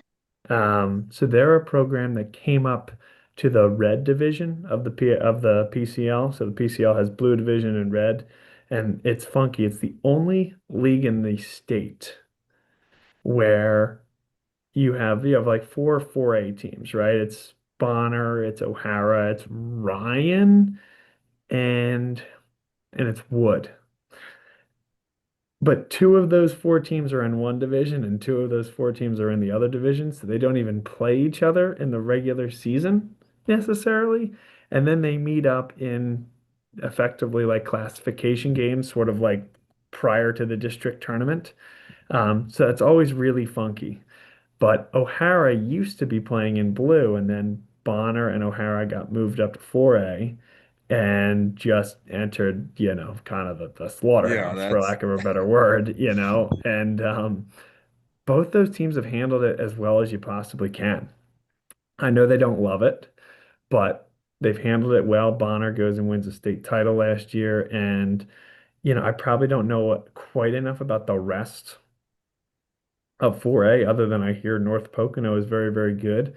What I can tell you is O'Hara held their own against LaSalle, wow. and I left that game very impressed. They ran out of gas late, but it was a 7-point game or so late in the second quarter. One of the coolest plays you'll see, LaSalle ended the half with an 85-yard hook and lateral, final play of the half, and made it a 17-point game. And you're like, yeah, that might be it. But then O'Hara got the ball. They drove down the field. They converted on multiple fourth downs, and they scored a touchdown to make it 27-17. That was the last time they scored, but it was some excitement and a team that didn't give up and a team that was unafraid to battle physically. So I like what they're doing over there at Cardinal O'Hara. I probably just don't have the context to put it in relative to the rest of the bracket. Yeah, the And bracket of yeah. not the usual suspects with 4A across the state, with the exception of Aliquippa, really. Mhm. Yeah, and we actually interviewed Aliquippa's head coach earlier in the show, and this was kind of a atypical season for Aliquippa, where they were the number 7 seed in the playoffs. They didn't dominate the regular season. Their starting quarterback was injured halfway through the year, and there were multiple news reports from all the credible news sources that said he was done for the season. And then all of a sudden he comes back for the playoffs and leads them to a WPIAL title. And he's Marcus Counsell is going to Yale. They've got some other good players, but really this Aliquippa team's done it on the defensive side of the ball. And to be able to shut down McKeesport, their triple option, which is hard to defend because nobody runs it, so you don't see it ever unless you play McKeesport.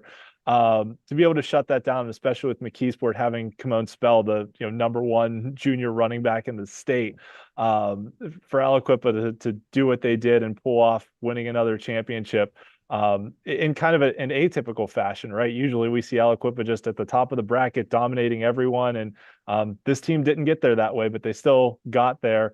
I like their chances against Oil City.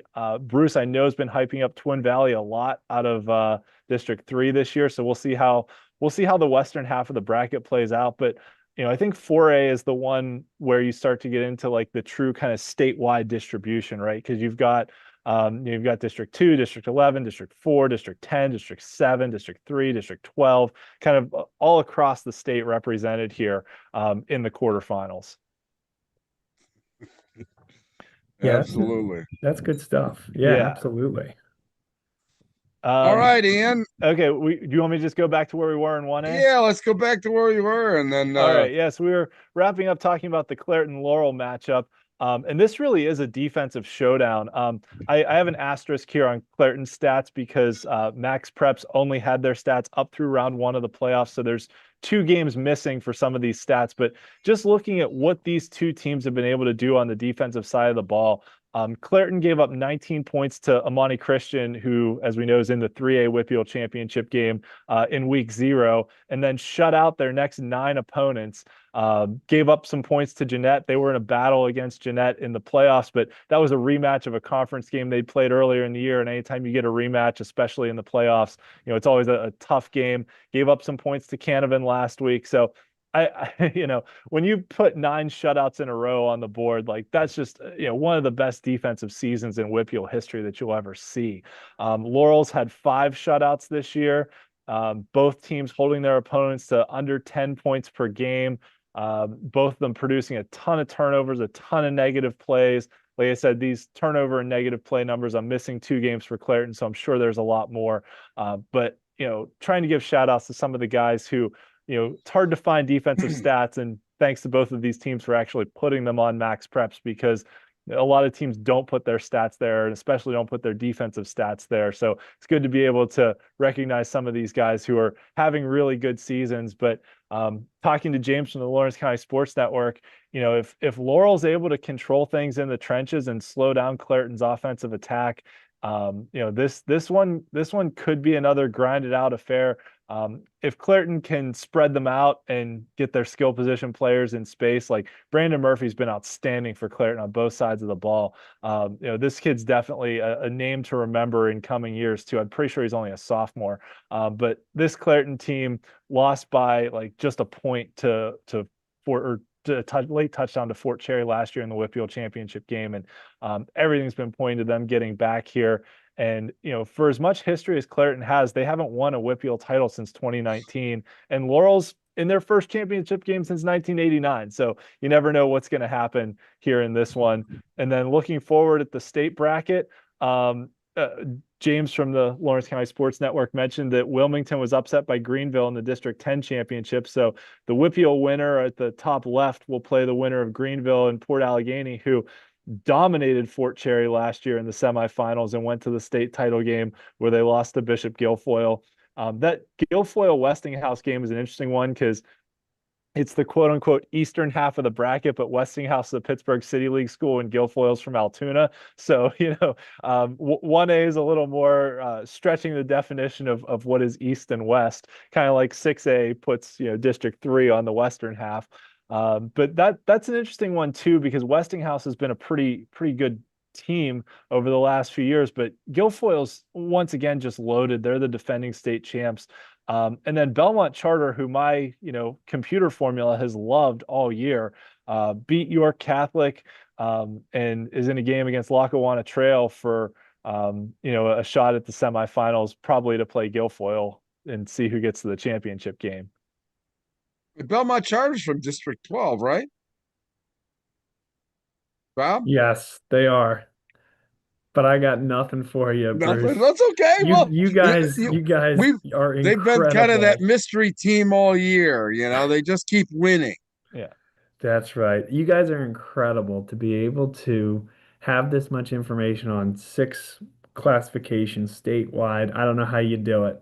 So I'm just going to wave the white flag and say you guys know a heck of a lot more than I do when it comes to these teams in 1A. Uh, All right. Other than So to say, yes. when did Bishop Guilfoyle move back to 1A? They were a 2A school last before. year. Yeah, last year. So they were multiple time state champs in 1A. The success I formula did pushed know them up that. to Yeah. 2A. Yeah. And then they didn't have enough success, so they were able to move back down to 1A this cycle. And then they won the title last year, and assuming they probably make it to the state championship game against this year, they'll probably have enough success points to have to move back up. So they might just get in this cycle of bouncing up and down between the two. And we'll see how it kind of all plays out. But yeah, that's kind of what happened to Guilfoyle there. Interestingly enough, Westinghouse went to 2 straight 2A 2A championship championships. games. I did the games. Yeah, Yes. and then but their enrollment shrunk, and they didn't have the transfers to force them. They had the success points, but they didn't have the transfers to force them up. So despite going to 2 straight state title games, they were able to move down from 2A to 1A, which is an interesting little quirk in the success formula that the state has. Interesting. All right. So looking at our WPIAL finalists, as Bruce likes to say, some of the quote unquote usual suspects here of, multiple time appearances and championship winners and all that. And then a couple, Amani Christian appearing in the championship for the first time ever. Laurel for the first time since 1989. They've only won 1 title. That was back in 1980. Interestingly enough, as we mentioned, both of Laurel's past 2 championship appearances were against Clairton. Peters Township, hard to believe for how dominant they've been in recent years, making it 2 WPIAL title games. This is their 4th championship game in 6 years. 2019 was the first time they ever made a WPIAL championship. So Peter's been a very strong program recently, but shout out to Coach TJ Plack and the work he's done there just to get them to that point. Avonworth, the defending WPIAL champions as well. So overall, I think 4 out of the 6 defending champions are here, and 5 out of the 6 runners up from last year are back at this point as well. So, some consistency and some usual suspects, but a few new teams breaking through as well. Something that I always like to keep track of just for a interesting data standpoint, because it's a topic that happens statewide, right? The public versus private boundary, No, non-boundary. nobody's talking about it out east, No. actually. Funny enough. I'll get to that. Hold on. But the WPIAL is about 8.5% private school teams. We got 3 non-boundary teams: Central Catholic, Seton LaSalle, and Amani Christian make it to WPIAL championship games this year, which is a little more than what's historically happened. There was a lot of talk back in 2021, it was like 5 private school teams made it, but that's kind of atypical. Usually it's 1 or 2. Usually it's at least like Central Catholic and 1 other team, right? Like Central's been to the championship game. I think like 11 out of the last 12 years or something like that. So it's usually Central Catholic and like one other team or so. So not a whole lot different this year. Comparing it on a statewide standpoint, actually the WPIAL right in line with where the rest of the PIA quarterfinalists are. 25% of the participants at this stage in the brackets are private or non-boundary school teams versus statewide. And then historically over the 10 years of the 6 classification era, this stage of the bracket, the quarterfinals, have been 21% non-boundary schools statewide and just 16% in the WPIAL. So, people can make of that what you will, but I've been tracking this data for a few years now, so I bring it up at this point in the bracket every year. And if people want to use it for whatever narrative they want to, they can feel free to. But I'm just presenting the data for people to use what they want. And then this is also one that I've been tracking. So other than the Steelers and Pitt, the Ravens have won the most games at Heinz Field / Acrisure Stadium. But if Clairton wins this week, Clairton will tie the Baltimore Ravens for the most wins at Heinz / Acrisure. Aliquippa with 9. The Bengals won there last year, so they got up to 9. But it is fun to kind of compare like these WPIAL teams that have to go through a whole bracket just to get to Heinz / Acrisure versus these NFL teams that play there every year, and how WPIAL teams compare from a success standpoint. So Clairton and Aliquippa have both won 9 games on the terrible, terrible grass at Acrisure Stadium. So we'll see how that goes for them this weekend. And Gosh, then that's Only good. you, only you would That's come up with a slide like that, Ian. That's Only some you. compelling stuff. By the way, Miami, Florida, Yeah. the U should be a heck of a lot higher. I feel like I can pick out 3 games off the top of my head where it's like they're a top 10 team in the country, and what are they doing losing? So good on them. Good on them. I like it. Yeah.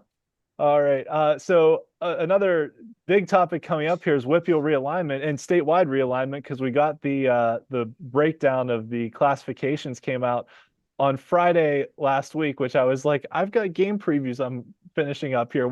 Why do I have to go through now and enter in enrollment numbers for 500 teams statewide? But I did it anyways while I was following the games on Friday night. So Your spare time. yeah, so if you want to know who's slated to move up or move down, I have it all. But from a WPIAL standpoint, Thomas Jefferson moving up to 5A is definitely a big storyline to keep an eye on. South Fayette moving back down to 4A, where they were a pretty strong team. Central Valley moving up to 4A after spending the last couple years in 3A.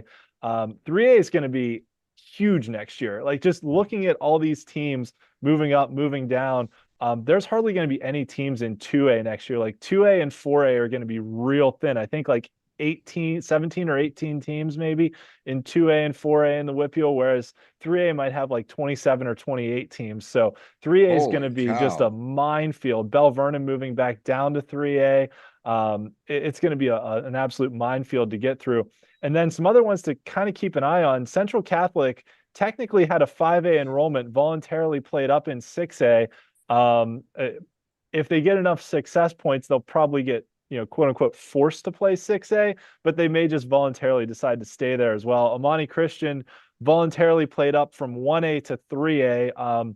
If they play their enrollment, they'd be a 2A school next time. But I'm not sure what they're going to decide to do. And Union, for travel reasons, decided to play up from 1A to 2A last year, but I'm not sure if they're going to continue to do that or not. So those numbers are kind of still in flux while teams decide what they're going to do. We still have the success formula to figure out. Actually, the other interesting one, if Pine Richland makes it to the state championship game, they'll have the transfers and the success points to get forced up to 6A. So Pine Richland is one to watch to maybe get forced up to 6A next year as well, if we get that Pine Richland Roman Catholic state championship game.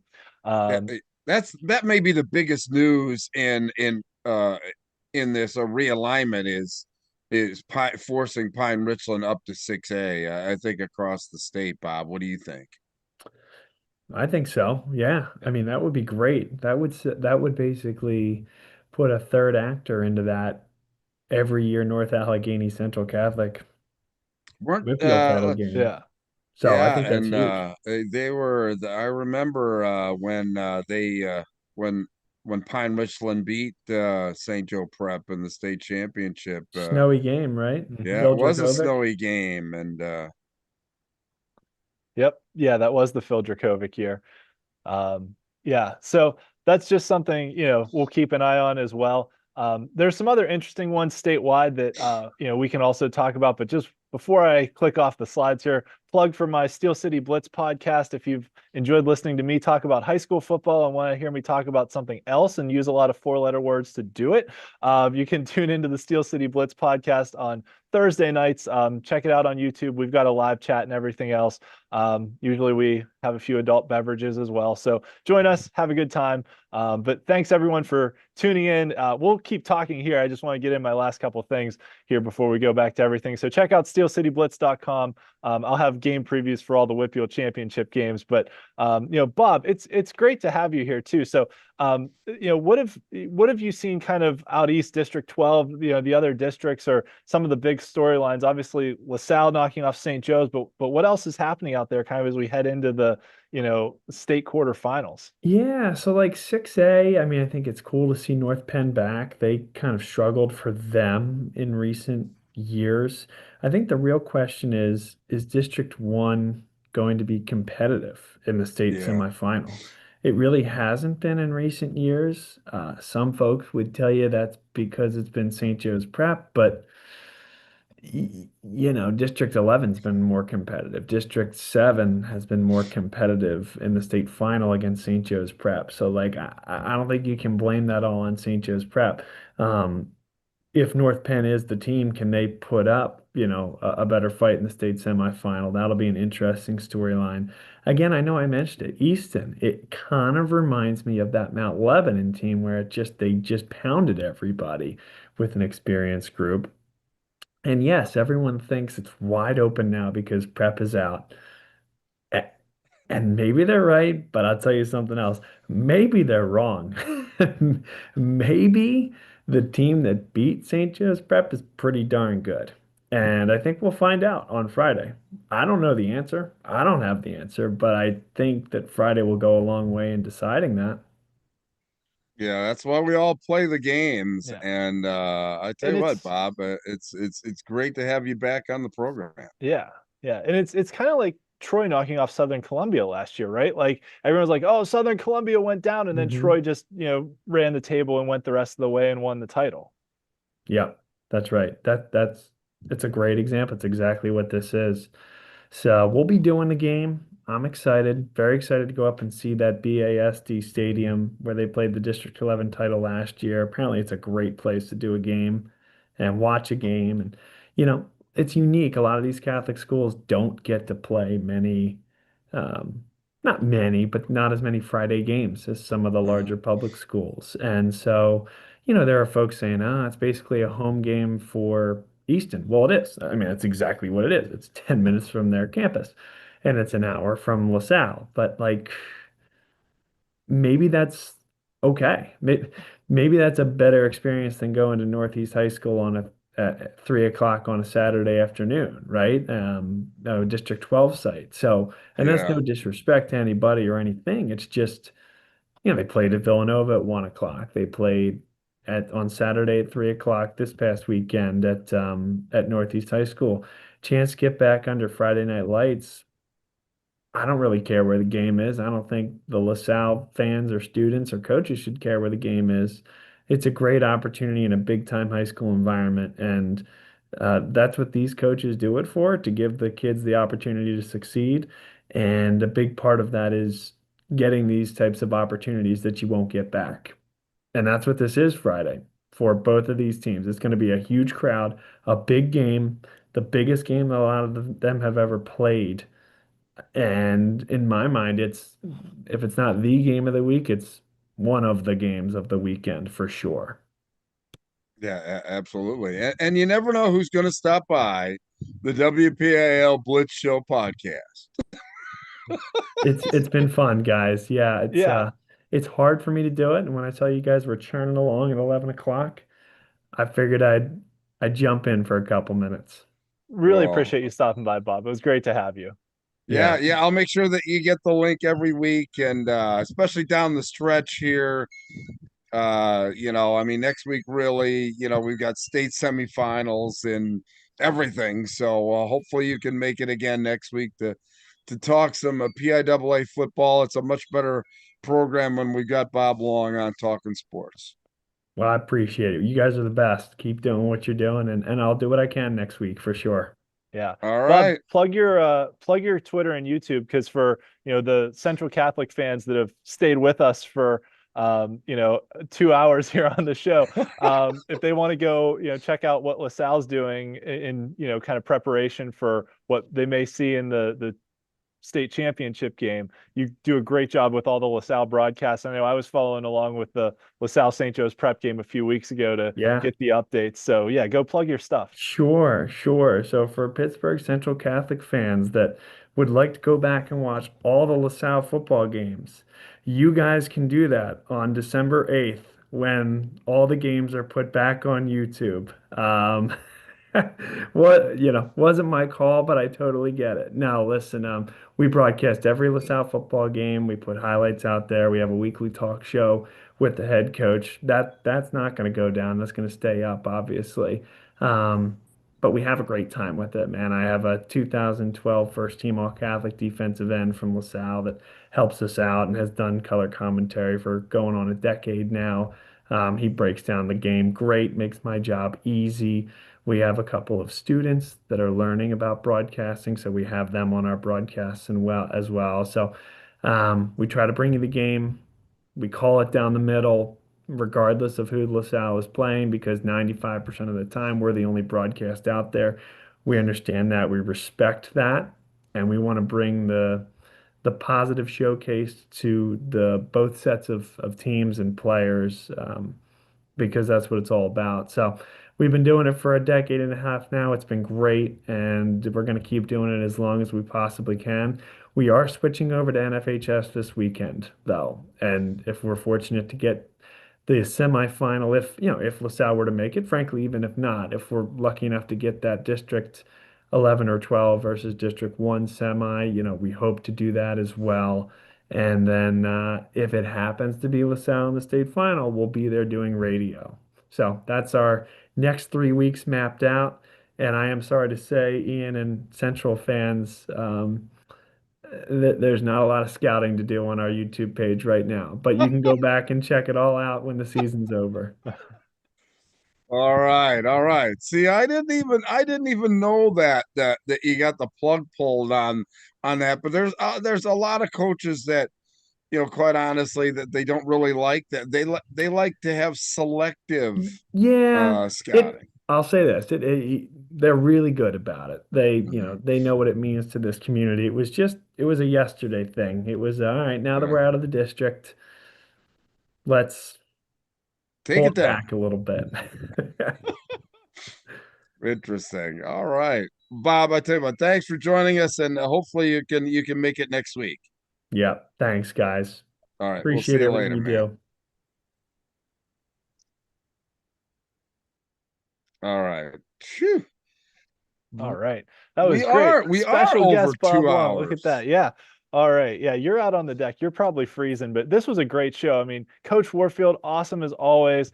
James Dodson from the Lawrence County Sports Network was great. Bob Long from Bob Long Sports, in Philadelphia, with all his insight on not only LaSalle but the other teams in the Philadelphia Catholic League. Hopefully we can get him back next week, and looking forward to some great WPIAL championship games this weekend. It's kind of weird the way the schedule fell this year, because usually these games are Thanksgiving weekend, Yeah. and usually they're like the Friday after Thanksgiving. So usually, like, my routine is that we're like putting up the Christmas tree and I've got the games on television and I'm kind of just watching them while I put up the tree. But now we're a week before Thanksgiving just because of Yeah. when Labor Day fell and how You early can still sports go get your started. tree. I mean, there's nothing wrong with that. I mean, I've actually done that before. I've actually gone the week before Thanksgiving and gotten the tree before. So it doesn't mean you can't go get the tree and still do that. We're hosting a big family Thanksgiving dinner Oh, this year, so I got to do Thanksgiving dinner first, and then we'll worry about getting ready for the wait a Christmas minute. season. Look, it's big anyway. With how many kids you got? 7. Okay, that's over the charts, off the charts for me. And plus, you're having people over. Man, oh man, that's crazy. But how many turkeys you getting? Just one, a big Just one, one, just huh? one. Yeah, Yeah, one of them 30-pounders, huh? yeah. I'm gonna spatchcock it actually, which is great. Yeah. All right. Well, Yeah. I'll tell So you what, Ian.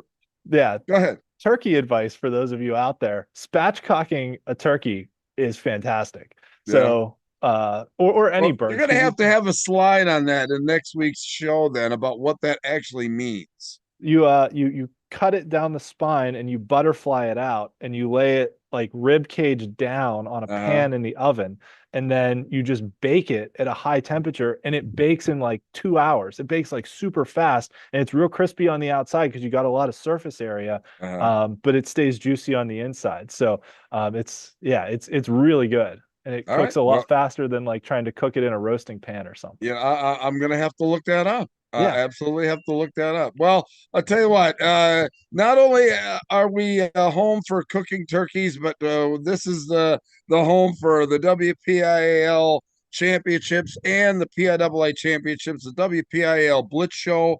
We're back again next Monday, 9:30. Who knows how long? I mean, we may just go live until the championships, like that Friday, or that Thursday. Uh, you never know. This was a great show. This was a lot of fun. I had a blast, and we'll be back next week for more. And best of luck to everyone playing in the championship games this weekend. All right. For my buddy Ian, I'm Bruce Badgley. Hey, listen, thanks for watching the WPIAL Blitz Show. We'll see you next Monday. So long, everybody.